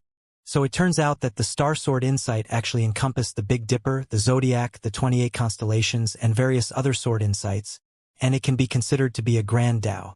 After a long time, Xianxia felt that his comprehension towards the Star Tao insight had undergone a tremendous increase, and with a thought in his heart, he seemed to be within the starry universe and had transformed into a myriad of profound and unfathomable star trajectories. Without the slightest break, Xianxia chose a sword Tao profundity that was formed from lightning and silently comprehended it. He knew that an opportunity like this that allowed him to comprehend these sword Taos was extremely precious, and if he didn't make the best use of his time to fathom and comprehend them, then he would surely regret it for his entire lifetime. After all, this sword visualization stone's sword Tao profundities were all left behind by sword immortal experts that possessed extremely high comprehension in the sword Tao, and any one of the sword Tao profundities was filled with precious and rare inheritance. He would absolutely not easily waste this once-in-a-lifetime opportunity. The sword Tao was one of the supreme grand Taos. A sword cultivator was the publicly acknowledged vocation with the strongest attack in the world. These sword Dao profundities that were left behind by countless predecessors of the Wandering Cloud sword sect contained and covered everything through the ages. And it was absolutely a priceless treasure that sword cultivators dreamt of. Star, lightning, wind, 5 elements, yin, yang, sky, ground, wind, water, fire, mountain, marsh, lightning. Xianxia compared and referred to the myriad convergence sword scripture's 8 great sword moves as he comprehended the numerous sword Dao profundities. He forgot the time, forget everything in his surroundings, and his entire mind was immersed in the world of swords, the ocean of swords. The various Dao insights he'd comprehended were slowly becoming deeper and were steadily rising in comprehension. During the 5 years that he sat there comprehending the myriad convergence sword scripture, Xianxia had comprehended a trace of sky sword Dao from the Qian sword of sky. At this moment, it had obtained a tremendous increase from him comprehending the sword Dao profundities, causing his grasp on the sky Dao insight to become even more deep and precise, and it slowly grew and strengthened. A day passed, 2 days, 7 days. Xianxia stood completely still before the sword visualization stone like a clay sculpture. The Wandering Cloud sword sect's entrance test had been conducted for a total of 7 days. During these 7 days, there were a few thousand disciples that came to the sword visualization stone every day to undergo the test of comprehension. Practically all of them emitted an expression of reverence and admiration from their gazes when they saw Xianxia, who stood unmoving before the sword visualization stone. It was extremely simple. It was because they themselves were only able to persist for around 7 minutes before the sword visualization stone, and any more time would cause their souls to suffer a heavy injury. It was precisely because of this that when they found out that Xianxia had already been standing here for a few days, they couldn't help but feel admiration. Some proud and arrogant young geniuses were unwilling to accept this and intended to compete with Xianxia, but all of them lost, and the person who persisted the longest only persisted for half a day, yet suffered heavy injuries and spat blood in the end. If it wasn't for the Wandering Cloud sword sect elders lending a hand in time, he would have probably suffered from chi deviation long ago. It was precisely because of so many living examples that Xianxia's magnificent feat at the sword visualization stone had spread out at an extremely swift speed, and it entered into the ears of every single young disciple that had participated in the sect entrance test, causing waves of exclamations of admiration and discussion. After an unknown amount of time, Xianxia felt boundless exhaustion gush out from the depths of his soul, causing him to instantly awaken from his state of Dao comprehension. His awakening instantly drew the attention of Taoist Wen Xian and the other 6 elders that had been guarding him, and of course, it included Mu Yao and Mu Wenfei as well. Presently, Mu Yao and Mu Wenfei had already become disciples of Taoist Wen Xian, so they naturally followed wherever their master went. Moreover, during these 7 days, they had the fortune to comprehend the various sword Dao profundities on the sword visualization stone every single day. They would comprehend for the time for an incense stick to burn every before resting for a period of time, and comprehending intermittently allowed no mishap to befall them. At this moment, in their eyes, Xianxia's disposition had become indistinct as if he'd fused into one with the surrounding space, becoming a piece of the eternal sky, and it caused one to seem as if they were facing a vast sky that was boundless and ethereal. This was because after he comprehended the sky Dao insight, it had caused his entire disposition to undergo a change, but so long as he restrained his aura, this indistinct disposition would vanish, thus allowing him to not be too conspicuous. 7 days have already passed? How fast? When Xianxia found out from Taoist Wen Xian that he'd actually stood before the sword visualization stone for 7 days, he was instantly shocked. Right, Taoist Wen Xian. When is the ceremony for the sect entrance test this time being held? Xianxia suddenly recalled that he'd promised the sect leader, Ling Kongzi, that he would attend the ceremony. It ended yesterday. Taoist Wen Xian smiled warmly and said, "I've already helped you explain to martial nephew Ling Kongzi. There's no need to worry." Only now did Xianxia heave a sigh of relief. He didn't feel regret about being unable to attend the ceremony, as it was only a social activity to him. Mu Yao, Mu Wenfei, cultivate properly by Taoist Wen Xian's side in the future. I'll come visit both of you after I return from my training journey.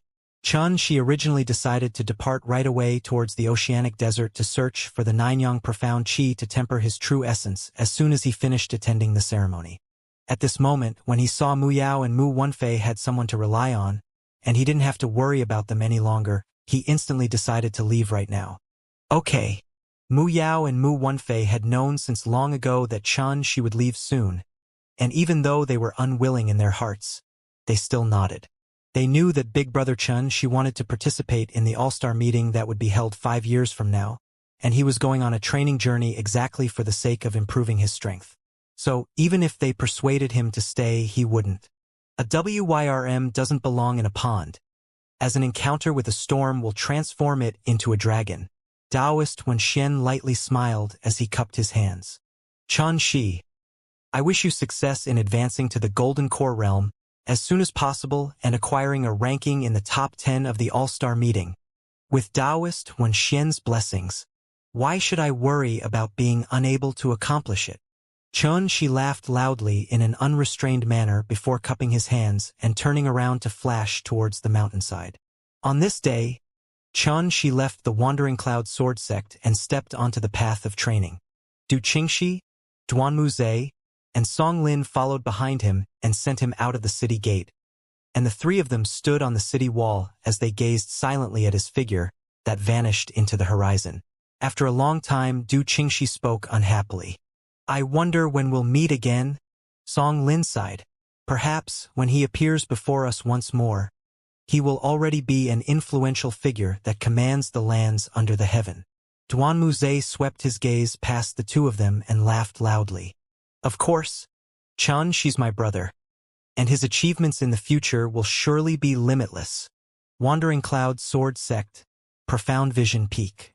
Old Turtle, are you still unable to divine it? Qing Qiu couldn't refrain from asking.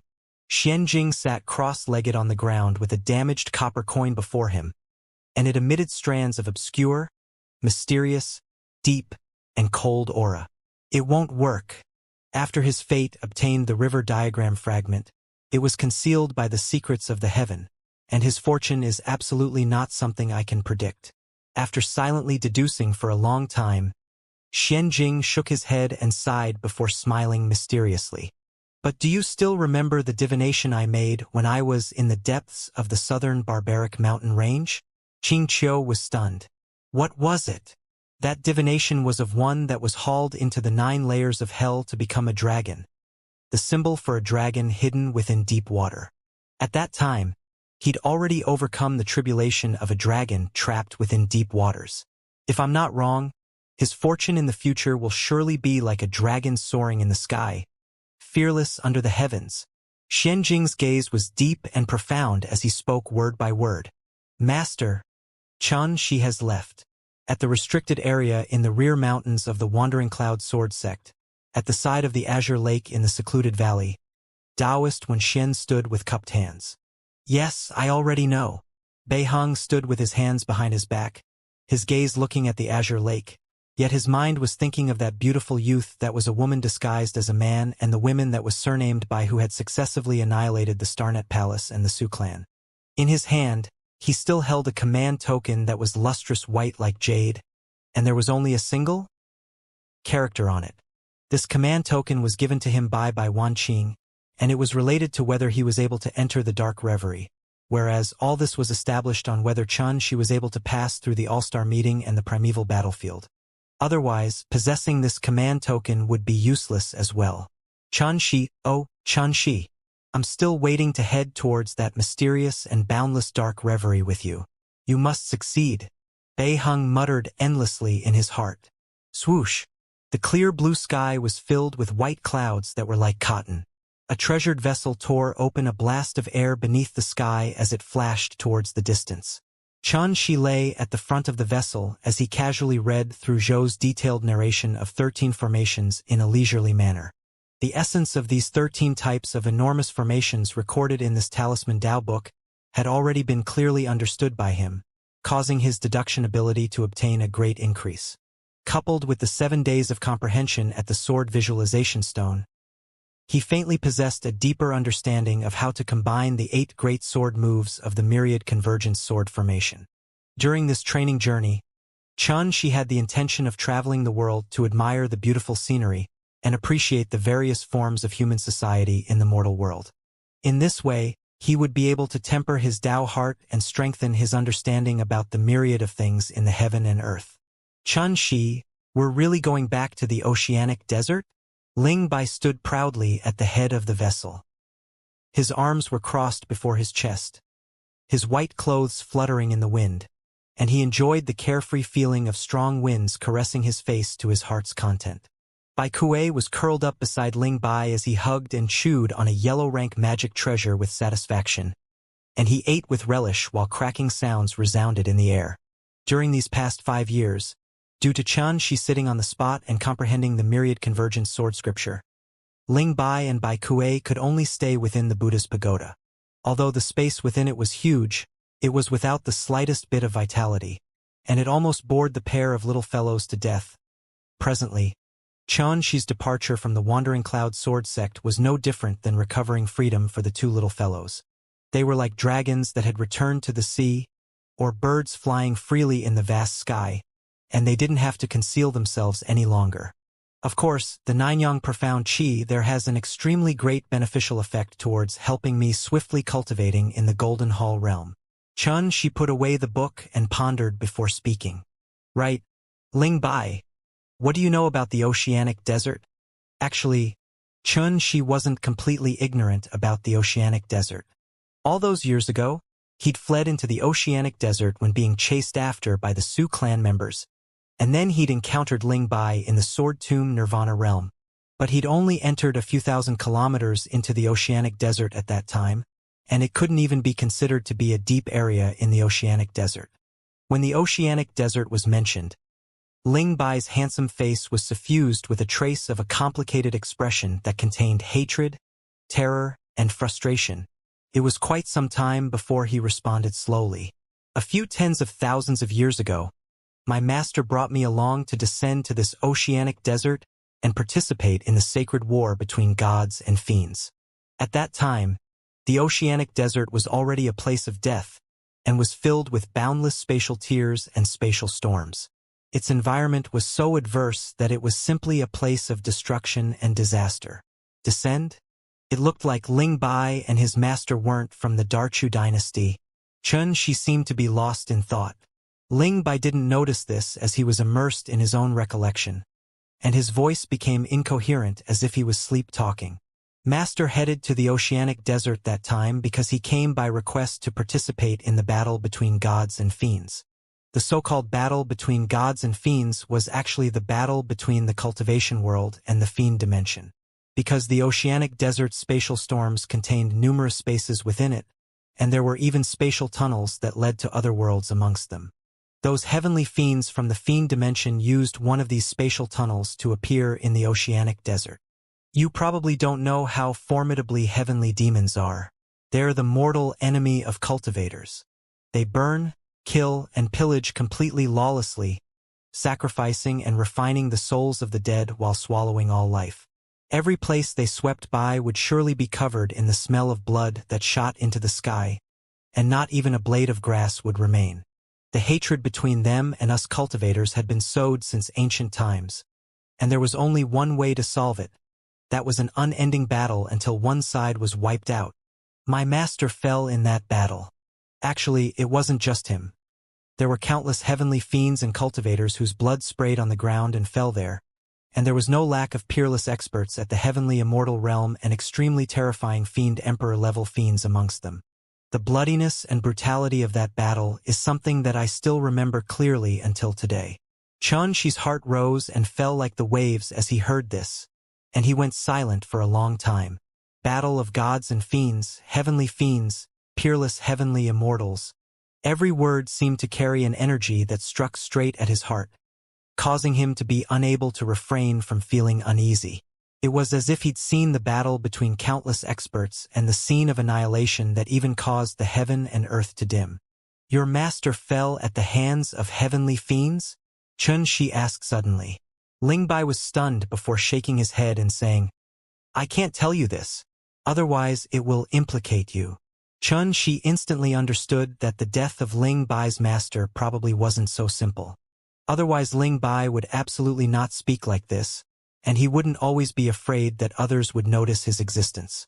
Now that you're heading to the oceanic desert, although you don't have to worry about encountering attacks from heavenly fiends, it's still filled with killing intent at every corner, and it's extremely dangerous.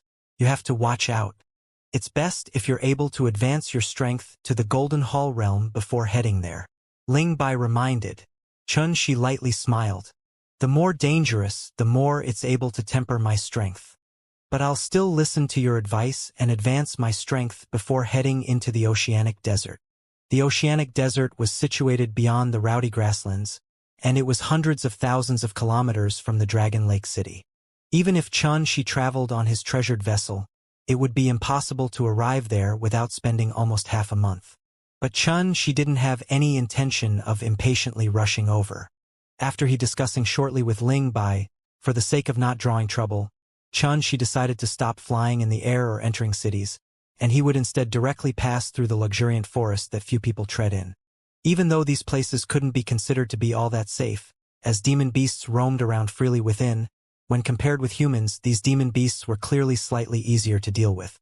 Moreover, passing through the mountains and forests would allow him to hunt demon beasts to temper his strength, and it could be taken to be a good way of cultivating.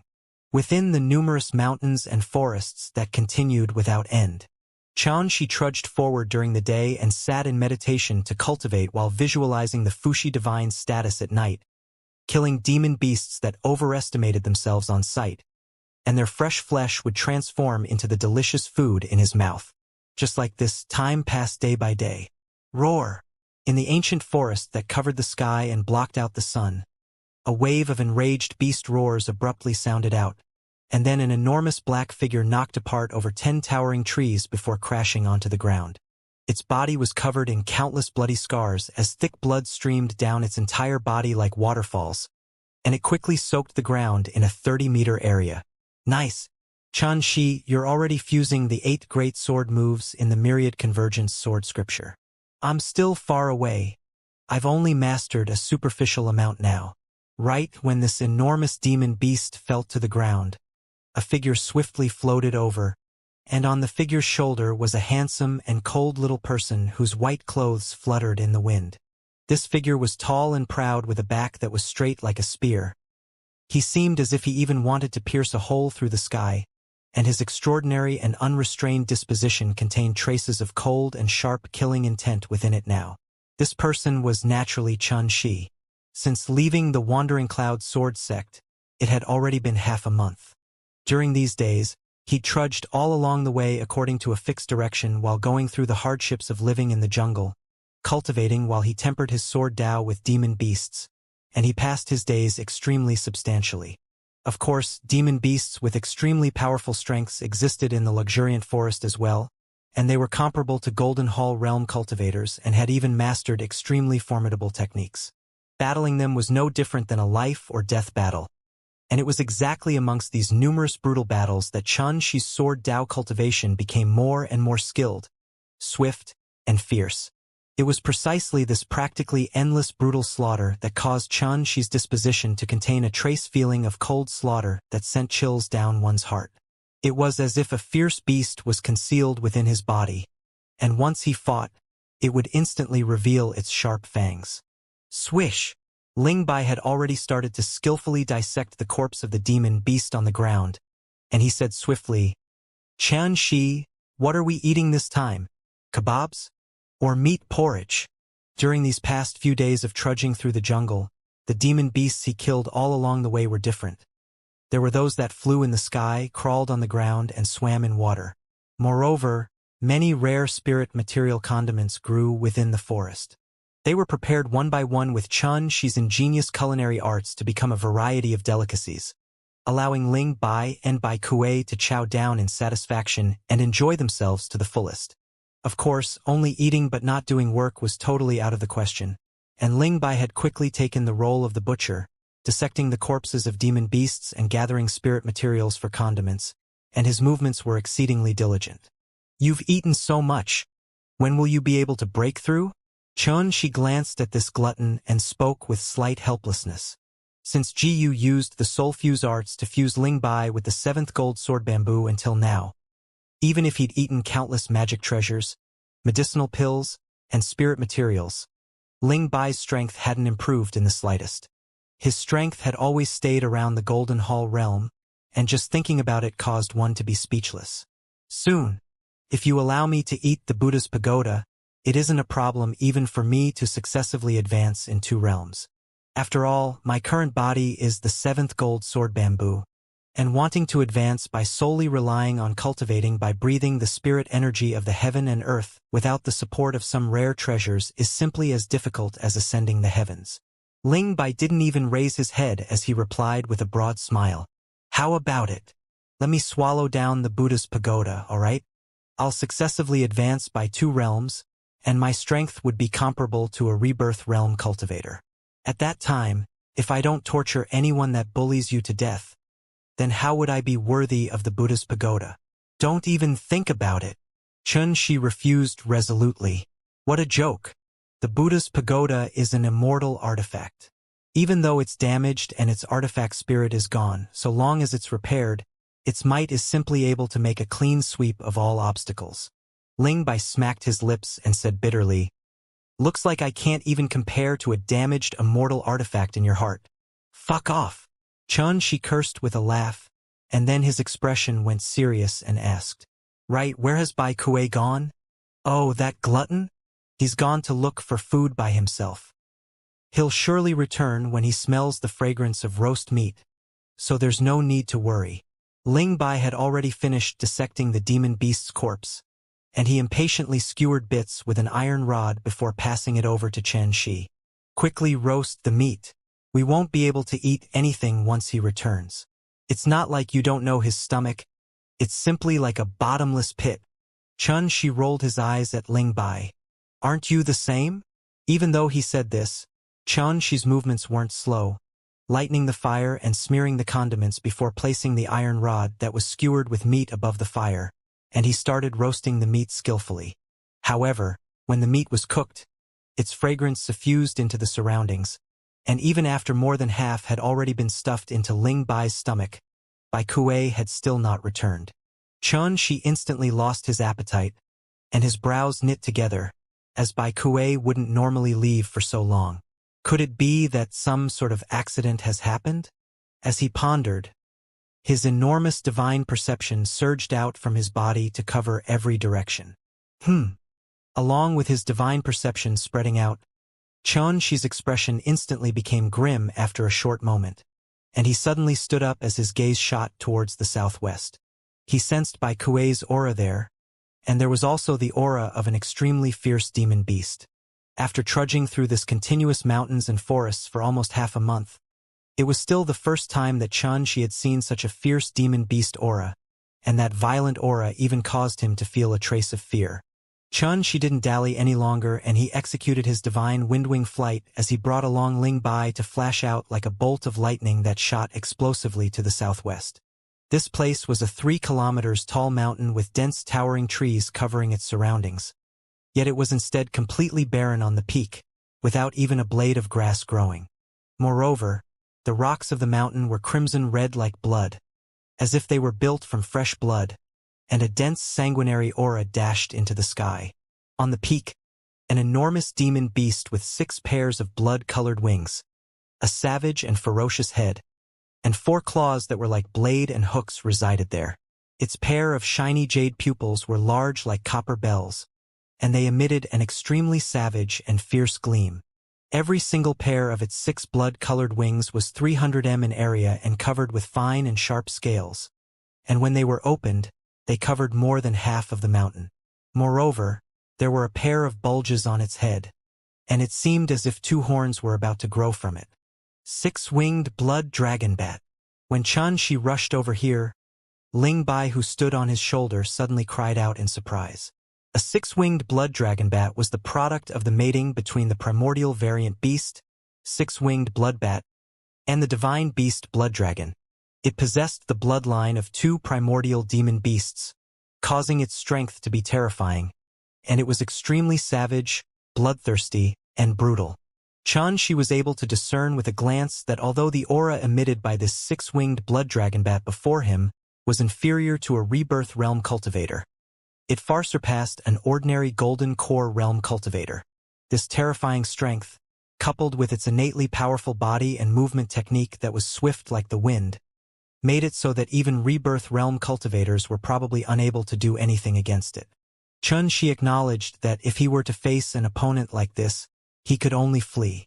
Fortunately, Bai Kuei was hiding beneath the blood-colored mountain and wasn't noticed by the ferocious six-winged blood dragon bat, causing Xianxia to heave a long sigh of relief. But why is this little fellow hiding here? Xianxia, this vile beast is about to take human form. Right when Xianxia was bewildered, Ling Bai excitedly sent him a swift voice transmission. What a good opportunity! The instant it transforms is the instant its strength is the weakest. If we make a move, we'll surely be able to annihilate it. After we extract its inner core and you consume it, you'll surely be able to break through to the Golden Hall realm in one go. It's transforming. Xianxia was instantly shocked. Once this six-winged blood dragon bat transformed, it would be able to advance to the rebirth realm in one go and become a rebirth realm demon cultivator. Moreover, the true essence it possessed would be much more than humans, and it was even to the extent that it was 10 or 20 times more than a human cultivator. Because the body of the six-winged blood dragon bat was much stronger than a human, once it took human form, its true essence would naturally be much denser. After taking human form, an ordinary demon beast's true essence was far from being as terrifying as the six-winged blood dragon bat. But it was extremely difficult for a six-winged blood dragon bat to take human form, because of the two types of primordial bloodlines running within its veins, unless it attained a cultivation around the rebirth realm or consumed some precious spirit medicines, it would be utterly impossible for it to take human form. Xianxia, this is a great opportunity that only occurs once in a blue moon. A primordial variant demon beast like this is extremely rare, and this vile beast is probably the overlord of this area of the forest. If it was ordinary times, we'd surely have to go around it.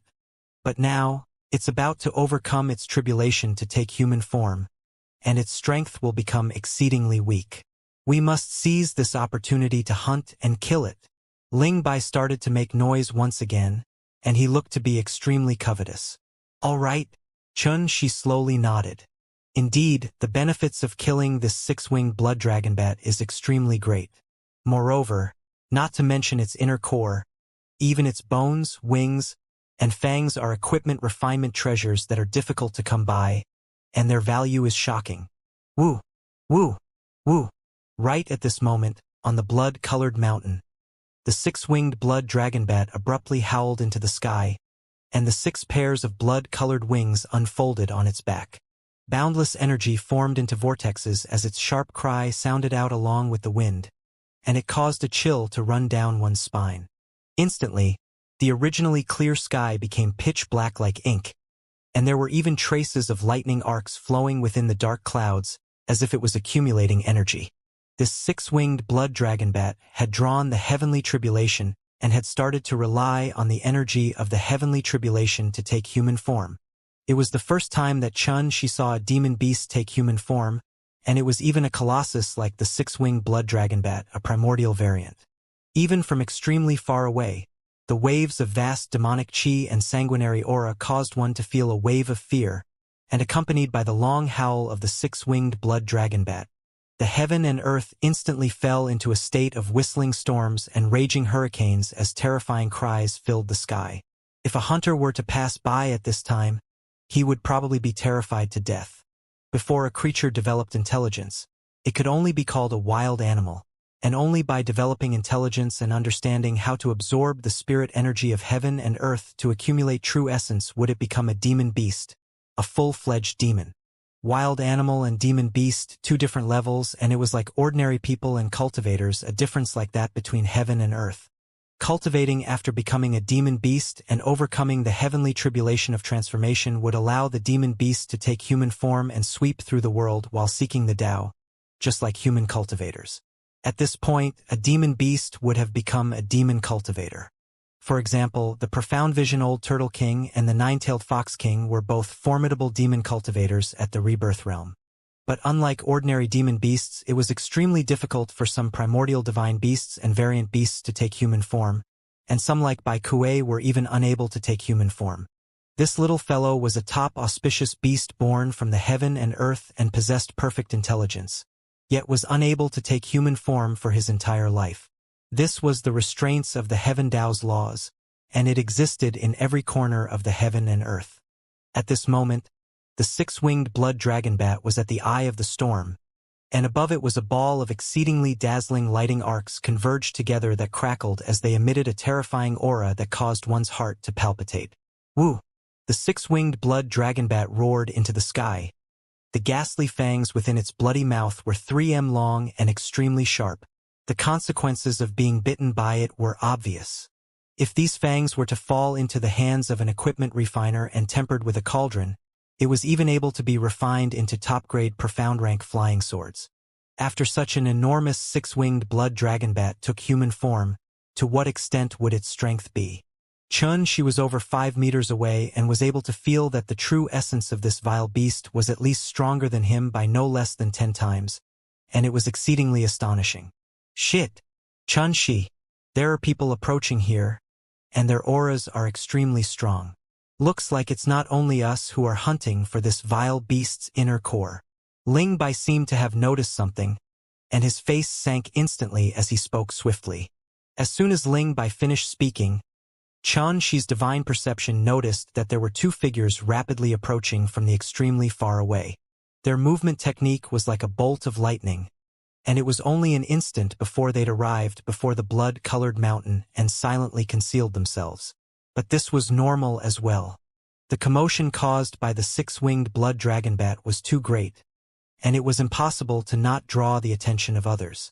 At this moment, the six-winged blood dragon bat on the peak of the mountain seemed to have sensed danger, and its pair of eyes that were like lanterns swept towards the base of the mountain before emitting a sharp and shrill cry that was ferocious and brutal, seeming to want to scare away the enemies that had arrived.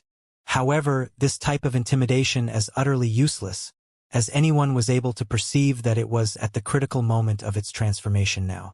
The heavenly tribulation floated without striking above him, and it utterly didn't dare divert its attention, let alone give up halfway. Otherwise, it would surely die beneath the heavenly tribulation and transform into ash. Damn it! Those 2 bastards actually want to take advantage of our prey. Ling Bai's little face surged with killing intent as he said coldly, Chun-Shi, when that vile beast suffers the heavenly tribulation later and is in its weakest state, you make a move right away and I'll go stop those 2 people. The auras of those 2 people are formidable, and they ought to be at Golden Core Realm. Will you be all right by yourself? Chun-Shi frowned. It's not like I'm killing them, it's only stopping them for a while, so I'm still able to do it. You must be swift, and will flee right after you kill that vile beast. I believe they won't be able to chase after us. Ling Bai sneered slyly. All right, you must be careful and flee if you're unable to stop them. Even if we don't gain this vile beast's inner core, you must not get yourself injured. Chun-Shi instructed. Rumble. Right at this moment, in the sky that was pitch black like ink, a gigantic bolt of lightning that was thick like a bucket and carried along a violent and terrifying aura fiercely struck down, and even if they were extremely far away, Chun-Shi still felt a wave of fear in his heart. This was a heavenly tribulation that contained the will of the Heaven Tao, and it was absolutely not something an ordinary bolt of lightning could compare to. Woo! An enormous roar sounded out as the six-winged blood dragon bat unfolded its 6 pairs of wings, and a surging energy emitted out from its body. When facing the heavenly tribulation, it stood there without the slightest intention of avoiding. Bang! A few pairs of this wings of this fellow that possessed the bloodline of a primordial variant beast was instantly struck by the bolt of lightning, causing it to emit a shrill cry of extreme pain. But the 2 bulges on its head actually started to grow with a speed that was visible to the eye into 2 horns that were covered in brilliant flowing lights. Crack! The instant the horns grew out, they were severed by the 6-winged blood dragon bat with its sharp claws before being stuffed into its mouth and swallowed. At the same time, Its enormous figure that covered an area of 300 meters shockingly started to shrink under the surging strikes of the heavenly tribulation, and the scales, sharp claws, and fangs all over its body started to fall off. Bang! After the final bolt of heavenly tribulation struck down, the clouds and mist in the sky that were pitch black like ink instantly dispersed, allowing the sky to recover its azure clearness, whereas the six-winged blood dragon bat had a weak aura and was covered in scars and blood, yet its body was shrinking bit by bit, and it wouldn't be long before it would converge into human form. Go! Ling Bai shouted out in a low voice and transformed into a dazzling gold light that shot explosively towards the place those two people were hiding. At practically the exact same time, Xianxia tapped the tip of his feet on the ground, and his entire body was like a strand of a gale of lightning as he flashed swiftly up the blood-colored mountain. He hadn't even arrived yet his right hand had already stuck out towards the air, and the shaman energy in his entire body surged out to transform into a grand astral palm that covered an area of 300 meters as it fiercely grabbed towards the six-winged blood dragonbat. This vile beast had just overcome the heavenly tribulation, and its strength was at its weakest state. At this moment, Xianxia executed the grand astral palm with his entire strength because he wanted to capture it in one go. The speed of the grand astral palm was extremely swift, and although it didn't surpass the speed of sound, the distance of around a kilometer was surmounted in the blink of an eye. This six-winged blood dragonbat's body had already shrunk to cover an area of around 50 meters, and when it was fiercely grabbed by the grand astral palm, it instantly emitted a miserable and enraged roar, and it almost struggled free from the enormous palm. Fortunately, after it withstood the heavenly tribulation, its strength was already weak to the extreme, and it was instantly covered by the large palm before being dragged towards Xianxia. Splitting up? Humph! We noticed both of you long ago. Leave your lives behind. Xuechen, you go kill that kid. I'll deal with this strange little thing. Right at this moment, two explosive shouts sounded out at almost the exact same time. Along with these shouts, a black figure abruptly leaped out from the base of the mountain, and it was swift like a bolt of lightning as it flickered successively in the sky before coming close to Xianxia and slapped out with a palm strike from the sky. This figure that was called Xuechun actually didn't care about the grand astral palm and directly moved to kill Xianxia. His palm that struck out was piercingly cold and ferocious, and emitted streams of winds that were like blades, and its speed had even attained an exceedingly shocking level. Xianxia was shocked in his heart, yet his reaction was extremely swift as well. At practically the instant this figure attacked, a top-grade yellow-rank sharp sword had already appeared in Xianxi's hand, and his wrist rotated to execute the Kuan sword of ground that was peerless under the heavens in defense. Swish! Swish! Swish! Sword lights danced about as sword chi tore through the sky, and they transformed into the dense energy of the ground that coiled around the surrounding of Xianxi's body. This sword move contained the meaning of covering the entire universe in every direction, and it seemed as if any attack would be unable to escape the defense of this sword move. The Kuan sword of ground was the #1 sword move in defense amongst the 8 great sword moves of the myriad convergence sword scripture, and after experiencing 5 years of deduction, Xianxia had long since thoroughly grasped its profundity and essence. At the instant he executed it, his entire body seemed as if it had transformed into the ground beneath his feet and was unshakable. Bang! Xuechen's palm strike was instantly obliterated within these sword shadows that were dense like the ground, but the terrifying strength that was contained within this palm strike had instead shook Xianxia to the point he took 3 heavy steps back. Eh! A violet palace realm cultivator like you is actually able to withstand one of my palm strikes. In the distance, the figure called Xuechun spoke in surprise. Meanwhile, Xianxia had clearly seen this person's appearance. This was a young man with a handsome appearance who wore Taoist robes that had a white crane pattern embroidered on them. The crane's wings were unfolded, intending to fly far into the 9 heavens, and a desire to soar above the clouds appeared out of thin air from it, causing this young man to seem like a dragon amongst men, an unparalleled genius. Moreover, this young man possessed an extremely deep and vast aura, and even though Xianxia was unable to guess his strength, according to Xianxi's experience, Xianxia was extremely sure that it was at least at the Golden Core realm. Humph!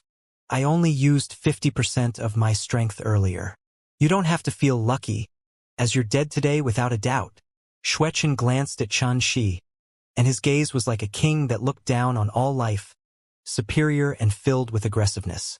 Oh, really? Xianxia said calmly, and the corner of his gaze swept the surroundings as a plan arose within his heart. Then try another palm strike of mine. Xuechen laughed in disdain as he raised his hand and made a gesture towards the air. The energy on his palm condensed without being emitted, and the terrifying and vast energy on his palm instead became thicker and more condensed, causing it to seem as if he had a lofty and enormous mountain in his hand. All right, Xianxia replied extremely readily, yet his movements weren't slow at all. The tip of his feet tapped on the ground as the tip of his sword shook, and the soon sword of wind that was like a shadow and possessed boundless variations pierced out. Swoosh, swoosh, swoosh. A strong wind, a breeze, a gale, a squall. Various types of insights of the wind were contained within the myriad of sword move variations, and it seemed like a world of wind that wanted to sweep through the heaven and the earth and sweep away the injustice in the world. The Soon sword of wind had myriad of variations and was free like the wind. It was like the cotton of a willow tree seed stroking the clouds when it was gentle, yet was able to split the sea and shatter rocks when it was violent. In terms of variation, nothing in the heaven and earth could compare to it. Early on, when he was at the depths of the southern barbaric mountain range, Xianxia had already comprehended a complete Wind Dao insight. At this moment, when it was fully combined with the Soon sword of wind, its might was sufficient to traverse a realm and annihilate Golden Hall realm cultivators. A complete Wind Dao insight? Xuechen's eyes squinted and then revealed a wisp of disdain. This type of attack was still exceedingly weak to him, and he stood on the spot without moving a single step as the energy that was accumulating within the palm of his hand had indeed become more and more vast and thick. He was just waiting for Xianxia to come forward, and then he would smash Xianxia to death. Obviously, Xuechen was extremely conceited towards his own strength. However, contrary to his expectations, Xianxia, who was covered in countless sword shadows, hadn't dashed over to attack him before abruptly changing direction halfway and flashing explosively towards the distance. Whoosh! The divine windwing flight was executed to the limit by Xianxia, and it was combined with his Wind Dao insight and Sky Dao insight, causing his entire body to seem like a wisp of a translucent phantom. At the instant that Xuechen was caught off guard, he'd already grabbed the six-winged blood dragon bat on the ground and tossed it into the space within the Buddha's pagoda before turning around and flashing violently towards the depths of the forest. From executing the Soon sword of wind to taking away the six-winged blood dragon bat and then fleeing, his entire movement was smooth in a single stretch like moving clouds and flowing waters, and his speed so was quick it could be said to be the limit Xianxia could attain. Exactly. Xianxia had utterly never thought about killing Xuechen. Since the beginning of his fight with Xuechen, Xianxia knew that it was extremely difficult and even impossible for him to surmount two realms and annihilate Xuechen by relying on his current strength. Moreover, for the sake of protecting the rich spoils of the battle that was the six-winged blood dragon bat, it was absolutely impossible for Xianxia to continue bitterly dawdling with this fellow. In that way, although he would be able to preserve his life, he would surely lose the six-winged blood dragon bat, and that would cause him to lose more than he would gain. So the instant that they fought, Xianxia had already decided to flee. Damn it! Kid, you won't get away. I originally intended to kill you in an upright manner, and I've already given you the chance to retaliate. Unexpectedly, you don't know how to cherish it. Looks like I can only ruthlessly annihilate you and retake the six-winged blood dragon bat, no matter how high Xuechen's cultivation was. He never imagined that this nobody that was like an ant would actually be so shameless and so lacking in poise, and he sneered as he immediately chased towards Xianxia. Right at this moment, the other companion of Xuechen's fumed with rage as he flashed over, and he spoke with an ominous expression. Damn it! Xuechen, that kid fled as well. Flee? How could he possibly free from the palm of my hand? I can easily crush a Violet Palace realm ant to death. Xuechen sneered. Senior brother P18, just you wait. That six-winged blood dragon bat will surely be ours. Humph. I hope it's as you said. The young man cold P18 grunted coldly and said no more. Instantly, The two of them swiftly flashed towards the depths of the forest that was covered in trees. After the time for an incense stick to burn, Xuechun and Pei Zhong stopped at an empty area in the depths of the forest. Shit! That kid's aura vanishes here, and I can't find it no matter what. Xuechun's expression was slightly unsightly as the enormous energy of his soul swept out towards the surroundings. Yet he didn't notice the slightest clue. Didn't you say that catching that kid would be as easy as taking something out of your pocket? What? A dignified cultivator with a cultivation at the intermediate stage of the Golden Core realm is actually unable to do anything against a little fellow at the Violet Palace realm. Pei Zhong grunted coldly, and his voice revealed dense dissatisfaction. Senior brother, that kid is too sly. Even though he only has a cultivation at the Violet Palace realm, he comprehended a complete Wind Dao insight, and his movement technique is extremely profound as well. I'm afraid he has really escaped. Xuechun's expression changed indeterminately as he spoke, as allowing a Violet Palace realm ant to escape from the palm of his hands was truly too shameful. Never mind. Looks like we have no fate with that six-winged blood dragon bat. Originally, I was thinking of obtaining its inner core to assist you in breaking through to the perfection stage of the Golden Core realm, but now, Pei Zhong sighed. Now we can only make a trip to that oceanic desert. Xuechun sighed as well when the oceanic desert was mentioned, and he said, the oceanic desert is indeed terrifying, but if I'm able to cultivate to the perfection stage of the Golden Core realm within it, then I would have the confidence to charge into the top 10 rankings in the All-Star meeting 5 years from now. Otherwise, relying on my current cultivation, I'm afraid I wouldn't even be able to enter the top 100. I'm not worried about this. Pei Zhong shook his head and said, according to my knowledge, besides cultivators from our White Crane sect, the younger generation of the various sects of the Central Plains will also be heading towards the oceanic desert as well. On one hand, it was to temper their strengths and make preparations for the All-Star meeting 5 years from now, and on the other hand, it was instead for the sake of searching for the clue to a treasure vault. A treasure vault's clue? Xuechun was surprised. Yes, according to the prediction of our sect's elders, the Qian Yuan's treasure vault of legend will appear within the oceanic desert in the near future. This treasure vault was left behind by a heavenly immortal, and it contains countless wondrous items of the heaven and earth, and the inheritance of the heavenly immortal realm expert. The sect elders ordered the both of us to head to the oceanic desert for the sake of finding out if the prediction is true. Pei Zhong spoke slowly. Why didn't I obtain the news? Xuechun stared blankly as he spoke. This matter was even only vaguely deduced by the elders, and its uncertainty was too great. What could you do if you found out? Besides that, don't you know now? Pei Zhong frowned and said, remember, humans die in the pursuit of wealth like birds die in the pursuit of food. The purpose you're heading to the oceanic desert is to temper your strength. As for the Qian Yuan's treasure vault, it's best if we have the destiny and obtain it, but if we don't have the destiny, then don't take it to heart so as to avoid it affecting your Dao heart. Senior brother's teachings are right. Xuechun nodded, yet a trace of disagreement slid past the depths of his eyes. Let's go, we can't stay here any longer. Senior sister Qing Shui might have already arrived at the oceanic desert and be waiting for us. As soon as he finished speaking, Pei Zhong soared up into the sky and flashed towards the horizon. Senior sister Qing Shui? A graceful and beautiful figure that was unparalleled flashed within Xuechun's mind, causing his heart to be unable to help but start thumping, and he instantly flashed out as well. So these two fellows are White Crane sect disciples from the Central Plains. Not long after Xuechun and Pei Zhong left, a figure abruptly leaped down from a towering tree at the side of the empty area. Shockingly, it was exactly Chun Shi. He'd restrained his aura earlier with the traceless aura technique before concealing himself. Unless it was an expert that had condensed his divine sense, otherwise no one would be able to notice Chun Shi.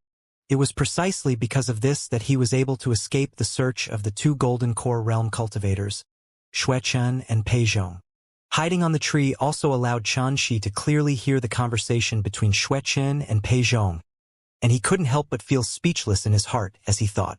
According to what that Pei Zhong said, Many disciples from the sects in the Central Plains have also taken the oceanic desert as a cultivation grounds to temper their strengths and make preparations for the all-star meeting that's held 5 years from now. Looks like when I head to the oceanic desert, not only do I have to defend against natural disasters, I have to also watch out for the calamity brought by people.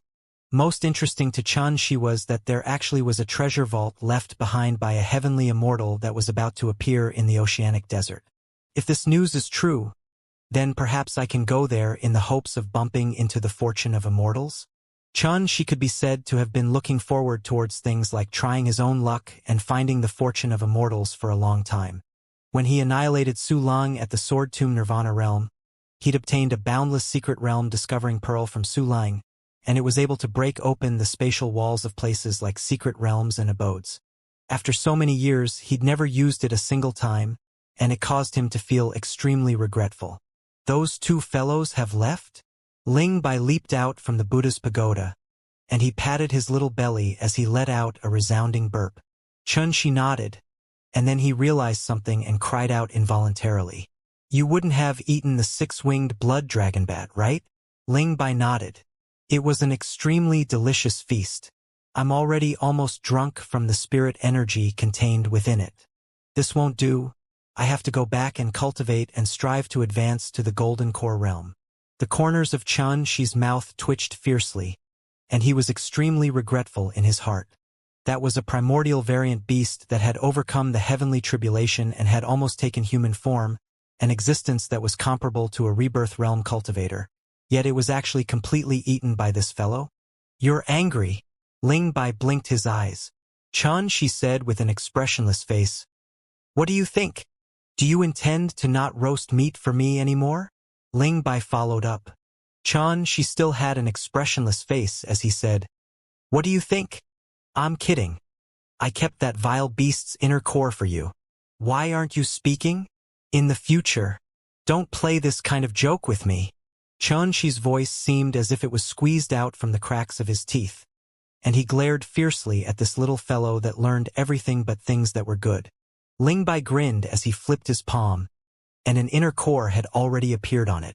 The inner core was crimson red like fire with a surface that seemed translucent as extremely vast pure essence surged within it. And Xianxia was even vaguely able to see a 6-winged blood dragon bat howling and swimming about within it. Thump! Thump! This 6-winged blood dragon bat's inner core emitted a sound like a heartbeat, and it carried along a trace of the rhythm of life and was full of vigor. I've already refined this inner core for you. After you consume it, I guarantee you'll be able to advance your chi refinement cultivation to the Golden Hall realm. As he spoke, Ling Bai raised his hand and tossed over the inner core. Xianxia hurriedly and carefully grabbed it in his hands, and then he glared at Ling Bai. I'll forgive you this time. All right, quickly go cultivate. I'll go play with Bai Kuei. Ling Bai waved his hand before vanishing within the Buddha's pagoda. When they were fleeing from that blood-colored mountain, Ling Bai was carried out by Bai Kuei as well. The funny thing was Bai Kuei had found that 6-winged blood dragon bat earlier, and he'd wanted to seize the opportunity when it transformed to swallow its inner core. But now it had instead benefited Xianxia. This caused Xianxia to be unable to refrain from sighing emotionally. This little fellow Bai Kuei deserves to be called a top auspicious beast in the heaven and earth. No matter where he goes, he's able to bring me exceedingly great fortune. Without wasting any more time, Xianxia found a concealed place within the forest and set up a defensive formation before sitting down cross-legged within it. And then he started to consume the 6-winged blood dragon bat's inner core and charge into the Golden Hall realm. Bang! Xianxia had just swallowed the 6-winged blood dragon bat's inner core when he felt as if a volcano had erupted within his body. The scorching and surging terrifying energy was like violent lava as it roared and rolled while flowing throughout the meridians and apertures in his entire body, causing the intense pain as if he was about to be melted to swiftly soar up. The energy contained within the inner core of the 6-winged blood dragon bat was extremely enormous and had even overcome the heavenly tribulation of transformation, allowing the 6-winged blood dragon bat to become a colossus that was just about to take human form. Once it took human form, the denseness of its true essence would even be 10 or 20 times more than an ordinary rebirth realm cultivator. She was only at the Violet Palace realm now, and there were the Golden Hall realm and Golden Core realm between him and the Rebirth realm. At this moment, when he swallowed energy that was so terrifying, it was instantly as if there was a savage, fierce beast within his body that intended to tear apart and burn the meridians and internal organs in his entire body into nothingness before breaking out from his body. Pain. Boundless pain. It was like sledgehammers were violently smashing within his body, or as if he was about to be blazed into nothingness by the scorching flames, causing Xianxia's entire body to be unable to refrain from trembling as the veins on his body bulged up. His face was warped and flushed red as his entire body emitted a blazing stream of air that even caused the air to become distorted and evaporate. I forget to tell you that you have to absorb this inner core slowly over a few hundred times. You're truly impetuous. Ling Bai's voice swiftly sounded out in Xianxi's ears. Quickly. Circulate your cultivation technique. Keep your mind clear and maintain consciousness. You must not allow your consciousness to be destroyed by it. Otherwise, you'll surely die. Xianxi's mind instantly recovered a trace of clarity when he heard Ling Bai's voice, and he immediately forcefully endured the intense pain from within his body that felt as if he was about to ignite and started to circulate the ice crane technique. Hiss. Under the guidance of Xianxi's powerful soul, the essence of the inner core that was violent like a ferocious fire dragon once again struggled for a long time before finally becoming like stubborn donkeys that were led by the nose and started to unwilling circulate according to a fixed pathway. After that, a strand of ice true essence that was like a hair on a cow abruptly surged into existence and instantly caused Xianxia, who felt as if he was within a sea of lava, to feel refreshed. Xianxia concentrated deeply and cleared his heart, and it seemed as if he'd severed the source of the pain in one swing of the sword. His entire body instantly entered into a peaceful and tranquil state as the ice crane technique ceaselessly circulated in a well-arranged rhythm. The ice crane technique was a rare and precious cultivation technique. Not only had it allowed Xianxi's Violet Palace Lake to expand and deepen by more than 10 times normal, moreover, his true essence contained an icy cold and pure energy of ice within it. At the instant it was circulated, it just happened to neutralize the violent and scorching energy of the six-winged blood dragonbat's inner core, and it was as if rain had fallen from the skies, causing him to feel extremely refreshed. Rumble. Strands of vast and mighty pure true essence gushed into his dantian, instantly causing his entire Violet Palace Lake to start roiling, and ceaselessly expanding and deepening, and it simply was almost becoming a boundless ocean. In the sky above the large lake, the size of the true essence stars was enlarging at a terrifying speed as well. Double. 10 times. 100 times. Along with the passage of time, the size of the 9 true essence stars were enormous, to the point that they were like ancient stars and rays of light that were dazzling and resplendent to the extreme, and they illuminated the entire Violet Palace Lake to the point it was dazzlingly gorgeous. However, at this moment, Xianxia hadn't even absorbed 10% of the energy contained within the six-winged blood dragonbat's inner core, and there was still extremely vast energies swimming about within the meridians all over his body. If he was unable to completely absorb this energy, then he would still be in danger of exploding from the pent-up energy. Under these circumstances, Xianxia utterly didn't dare to stop cultivating, but he wouldn't stop anyway, as he'd originally wanted to rely on this energy to charge into the Golden Hall realm. Crack. After the time for an incense stick to burn, countless cracks suddenly appeared on the surface of the 9 true essence stars that had risen explosively in size to the limit, and then they shattered with a bang. Boundless cold and clear brilliance splashed onto the Violet Palace Lake, causing the entire Violet Palace Lake to start boiling, before spinning and gradually forming a yin and yang pattern that seemed round yet wasn't. Moreover, at the center of the pattern was an extremely deep black hole that revolved and hummed endlessly as if a life was being developed within it, and it was like a beating heart that gushed out with strands of profound and unfathomable rhythm. True essence yin-yang pattern. Golden Hall realm. At this moment, Xianxia had finally entered the Golden Hall realm and stepped into a completely new height. Within his Violet Palace Lake, his true essence had at least become thicker by more than 10 times, and he was confident that if he were to encounter that white crane sex Xuechen now, he would be able to go against Xuechen and have no need of fleeing in a sorry state. Presently, his violet palace lake had split into two, one half yin, the other half yang. In the future, he had to absorb the energy of yin and yang in the heaven and earth to completely temper all his true essence, causing them to be clearly distinguished between black and white, then allow the yin and yang to converge, and he would be able to charge into the golden core realm. The revolving black hole at the center of the violet palace lake was instead called the Door of Life. The Tao was everlasting, and it is the source of life. The Door of Life could be considered to be the foundation of the heaven and earth. In other words, the revolving black hole at the center of the violet palace lake was the doorway for one to transform into the grand Tao, and it was the foundation of the heaven and earth, whereas the foundation of the heaven and earth to a Qi refinement cultivator was the yin-yang golden core.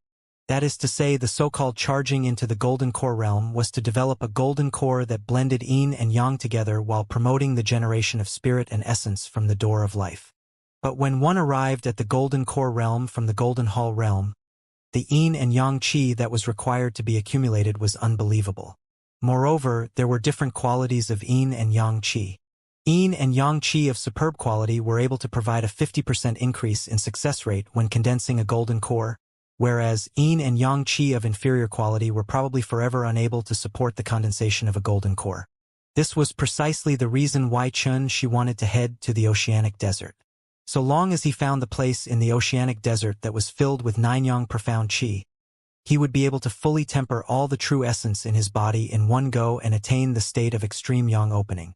As soon as he attained the golden hall realm, Xianxia started cultivating the black hole void technique right away, and the pathway of his cultivation circulation changed instantly to become straight, calm, clear, and simple, and it was precisely the characteristics of a Taoist cultivation technique. This cultivation technique was given to him by Beiheng, and it was obtained by Beiheng from a secret realm of a sect that was almost annihilated while he was traveling. The Qi refinement cultivation technique contained with it was exceedingly profound and recorded all the cultivation methods from the congenital realm to the earthly immortal realm, and it was an extremely perfect sect inheritance cultivation technique. When Xianxia left the Wandering Cloud Sword sect, Beiheng had gifted this cultivation technique to Xianxia. Swoosh! Swoosh! The black hole void technique was worthy of being a Taoist cultivation technique, and there was a reason why Beiheng fancied it.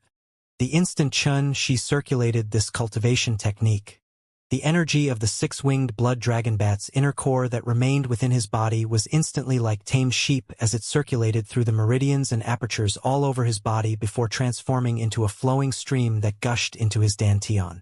Moreover, Xianxia acutely noticed that at the instant he circulated the black hole void technique, the vital energy in his entire body actually seemed to have merged with the heaven and earth to bring forth a type of resonance. Even when his true essence circulated around his body, it faintly emitted a trace of a ringing sound of nature that was light, graceful, peaceful, and tranquil. When he advanced to the Golden Hall realm, Xianxia had only absorbed 10% of the energy contained within the six-winged blood dragon bat's inner core. Now, the remaining 90% of the energy had fully transformed into pure true essence that gushed into his dantian, causing the violet palace lake that had split into yin and yang to instantly expand once more. And it continued for an entire 7 days before the surging true essence became dense to the point it almost solidified. If it was said that his previous violet palace lake was a washbasin, then now it was a millstone, and the true essence within was pure, thick, powerful, and vast. Compared to an ordinary Golden Hall realm cultivator, Xianxia's violet palace lake was more than 100 times larger. When possessing such an exceedingly solid foundation, Xianxia didn't even need to execute the grand astral palm before being able to surmount a realm to kill his enemies. But the thicker his accumulations were, the more yin and yang qi Xianxia would require to charge into the golden core realm, and it was similarly much more than ordinary cultivators. Deep within the forest, Xianxia, who'd cultivated for an entire 10 days, had finally opened his eyes and deeply let out a ball of white air. The airflow was like a sword, like a WRM, like a spirit crane, taking a myriad of forms, and was exceedingly miraculous. In his dazed state, as he felt the surging energy within his entire body, Xianxia felt as if he'd been reborn, and everything within his eyes had become clearer and fresher. This type of fresh feeling had the profound feeling of seeing beyond what was on the surface, as if he'd suddenly moved from the flatlands to an extremely high cliff, and the vastness of his field of vision allowed him to see a whole new heaven and earth that he'd never seen before. Now that my Qi refinement cultivation has already attained the Golden Hall realm, I'll be able to enter the abode once more if I'm able to attain another breakthrough in my body refinement cultivation. Not only will I be able to see Senior GU, I'll even be able to take on the second level of the Heaven Peak of Trials. Perhaps I'll be able to learn a new divine ability cultivation technique. Xianxia silently pondered in his heart. But I can't be impatient about this. If it wasn't for relying on the inner core of a six-winged blood dragon bat this time, I'm afraid I would be unable to advance to the Golden Hall realm so quickly. After all, this was striding over between realms, and although accumulation was one aspect to it, it also requires ceaseless tempering and meditation to capture the trace of fortune that's contained in the world to smoothly break through. Xianxia, how do you feel? Ling Bai stood on Xianxia's shoulder with a swish before grinning as he asked.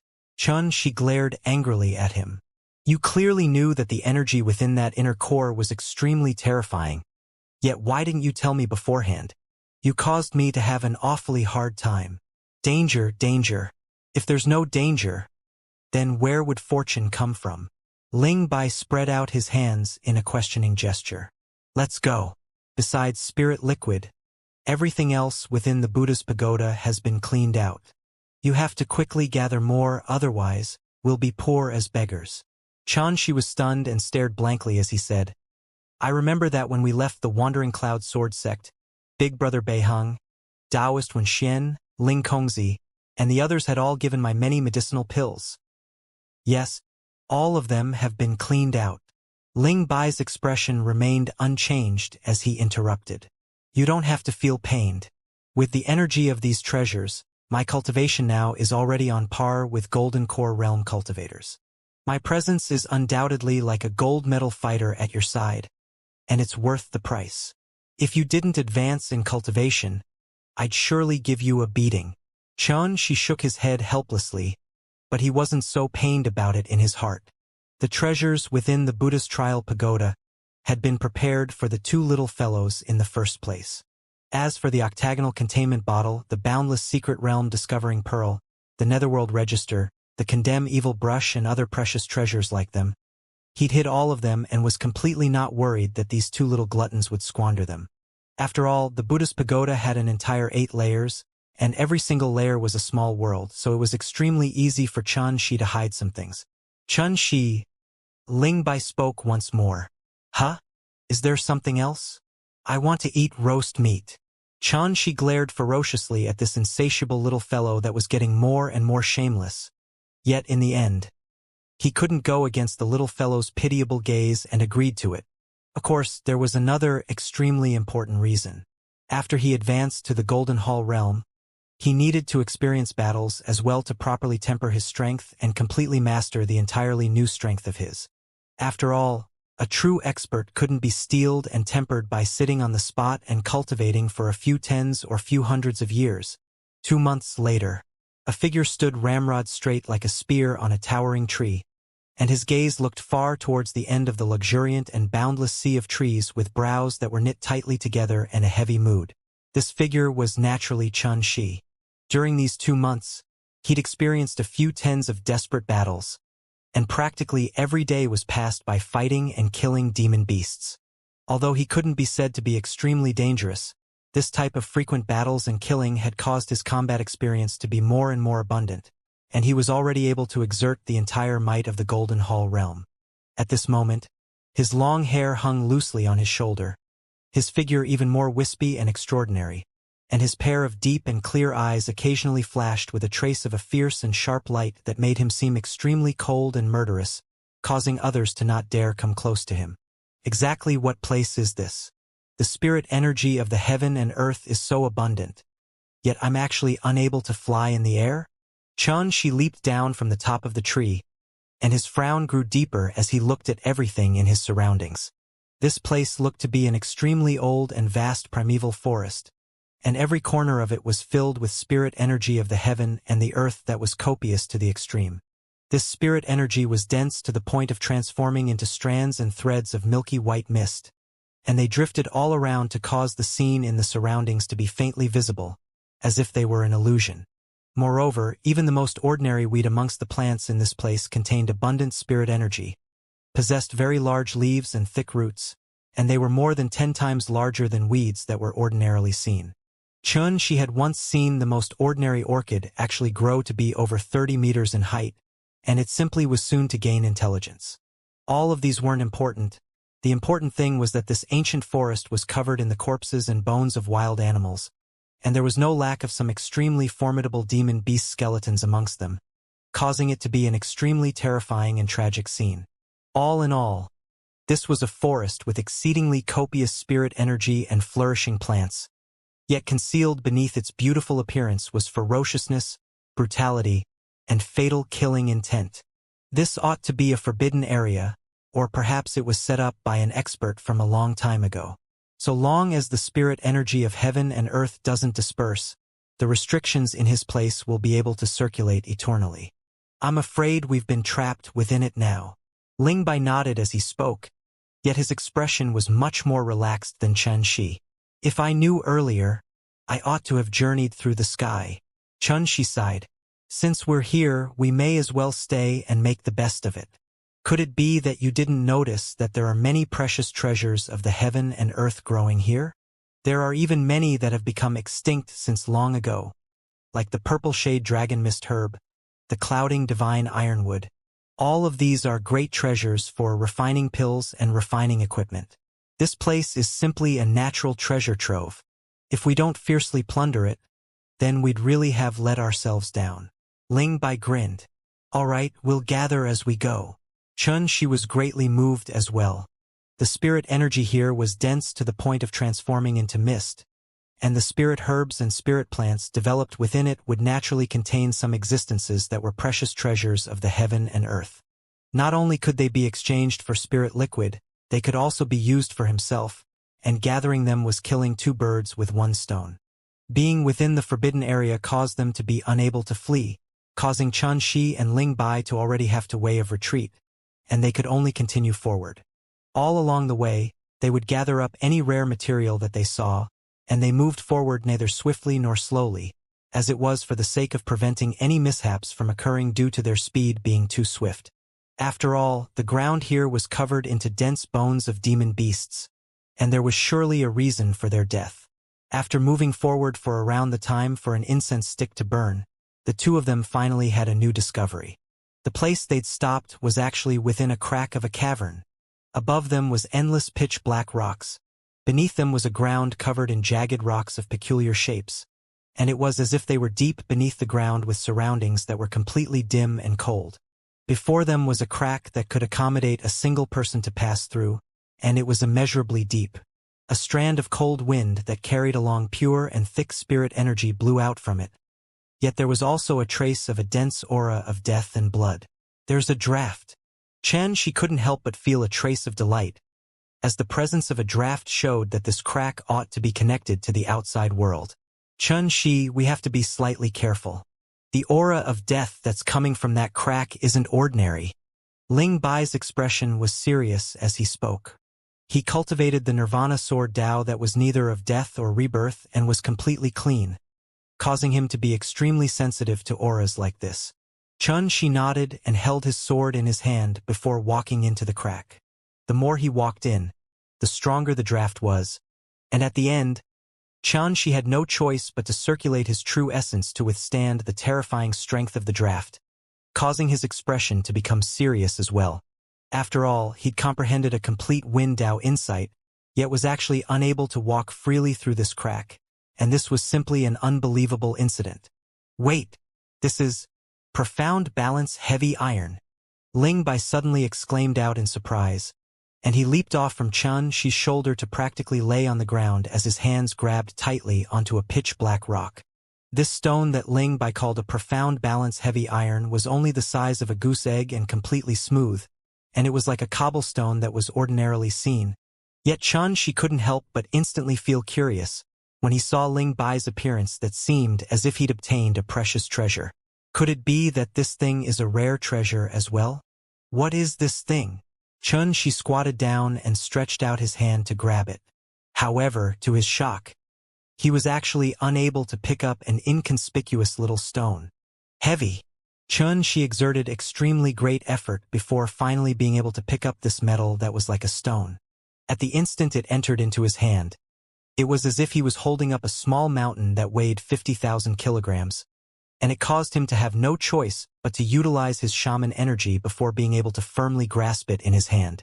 This weight of this profound balance heavy iron had surpassed all of the metals that Xianxia had seen, and solely this aspect was sufficient for it to be called a rare treasure. This profound balance heavy iron is a material used to refine heaven-rank magic treasures, and it's extremely precious. Don't think that it's small.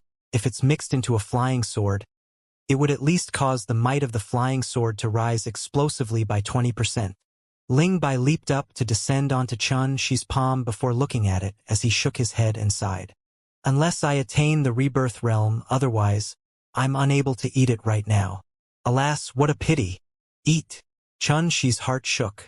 If this treasure were to be eaten, that would be a great loss. Xianxia hastily flipped his hand to instantly put away the profound balance heavy iron, and then he swept the ground with his gaze. Unfortunately, he didn't notice another profound balance heavy iron again. Let's go. Perhaps there are more miraculous treasures within. Xianxia laughed with slight anticipation before continuing to head in deeper.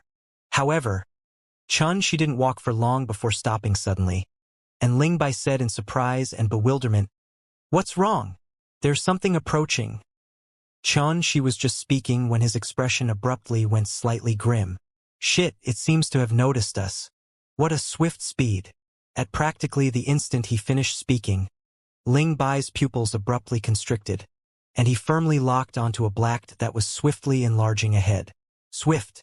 The swiftness of this thing was like a bolt of lightning as it swiftly appeared before them, and then it suddenly twisted its wings to stop without the slightest sign. From extreme speed to extreme stillness, it happened in practically an instant, and the conflicting feeling gave rise to a strong visual impact. Damn it! It's actually a snow shadow butterfly. Ling Bai's expression darkened and became flustered and exasperated, yet his voice contained a trace of deep fear. Xianxia didn't understand what exactly the snow shadow butterfly was, but its terrifying speed that was unparalleled instead caused his nerves to instantly become greatly strained. Whoosh! Something flashed before his eyes, and he instantly lost the figure of the little thing. Xianxia was instantaneously shocked in his heart and practically unconsciously. His figure abruptly curled and bent up to hold his knees and form a ball. At practically the exact same time, a cold light flashed at where he was standing. Xianxia was immediately shocked in his heart, if it wasn't for his soul being sufficiently strong, and he'd always been vigilant towards this little thing. He'd probably have lost his life on the spot in that instant earlier. Because the place that cold light flashed past just happened to be the spot his throat was at earlier. After leaving the Wandering Cloud Sword sect and entering the depths of this jungle for 2 months, it was already fairly rare for a demon beast to bring such a threat to him. However, at this moment, this little thing that was called a snow shadow butterfly by Ling Bai had a speed that was so swift, it even surpassed the speed of sound, and it was even slightly swifter than when he executed the divine windwing flight with his entire strength. Swoosh! A cold light shot over explosively once more, and it flashed right by Xianxia's neck. The bone-piercing sharp killing intent caused his hairs to stand on end, and he once again lost the snow shadow butterfly's tracks. Up until this moment, he actually still hadn't seen the appearance of the snow shadow butterfly clearly. Whoosh! Ling Bai attacked. His 10 centimeters figure instantly transformed into a wisp of dazzling golden light that slashed towards the spot before Xianxia's eyes. Ding! When an ear-piercing sharp sound of collision resounded out, Xianxia felt a wisp of sparks flash before his eyes, and it pierced his eyes to the point of being unable to keep them open. At this moment, he'd already broken out in cold sweat from his shock. Ding! Dong! Cling! Clang! Ling Bai, who'd transformed into the 7th gold sword bamboo, moved freely like a bolt of lightning and emitted bright lights shot out from all over its body. Yet his speed was instead unable to keep up with the snow shadow butterfly, causing signs of danger to appear instantly. After Ling Bai absorbed the body of the 6-winged blood dragon bat, His current strength was already equal to a golden core realm cultivator. However, at this moment, he seemed to be in such a sorry state, and it caused Xianxia to not dare look down on the snow shadow butterfly and be as if he was facing a great enemy. This crack was only able to allow passage for a single person, its space was narrow and cramped, and for the sake of making it not affect the battle, Xianxia executed the Grand Astral Palm right away to fiercely slap and grab towards the rocks on both sides. Rumble! Rumble! Under the Grand Astral Palm's matchless force, the surrounding rock wall instantly transformed into rubble as dust rose in clouds. In an instant, the location Xianxia was at had been broken open to become a space of 300 meters.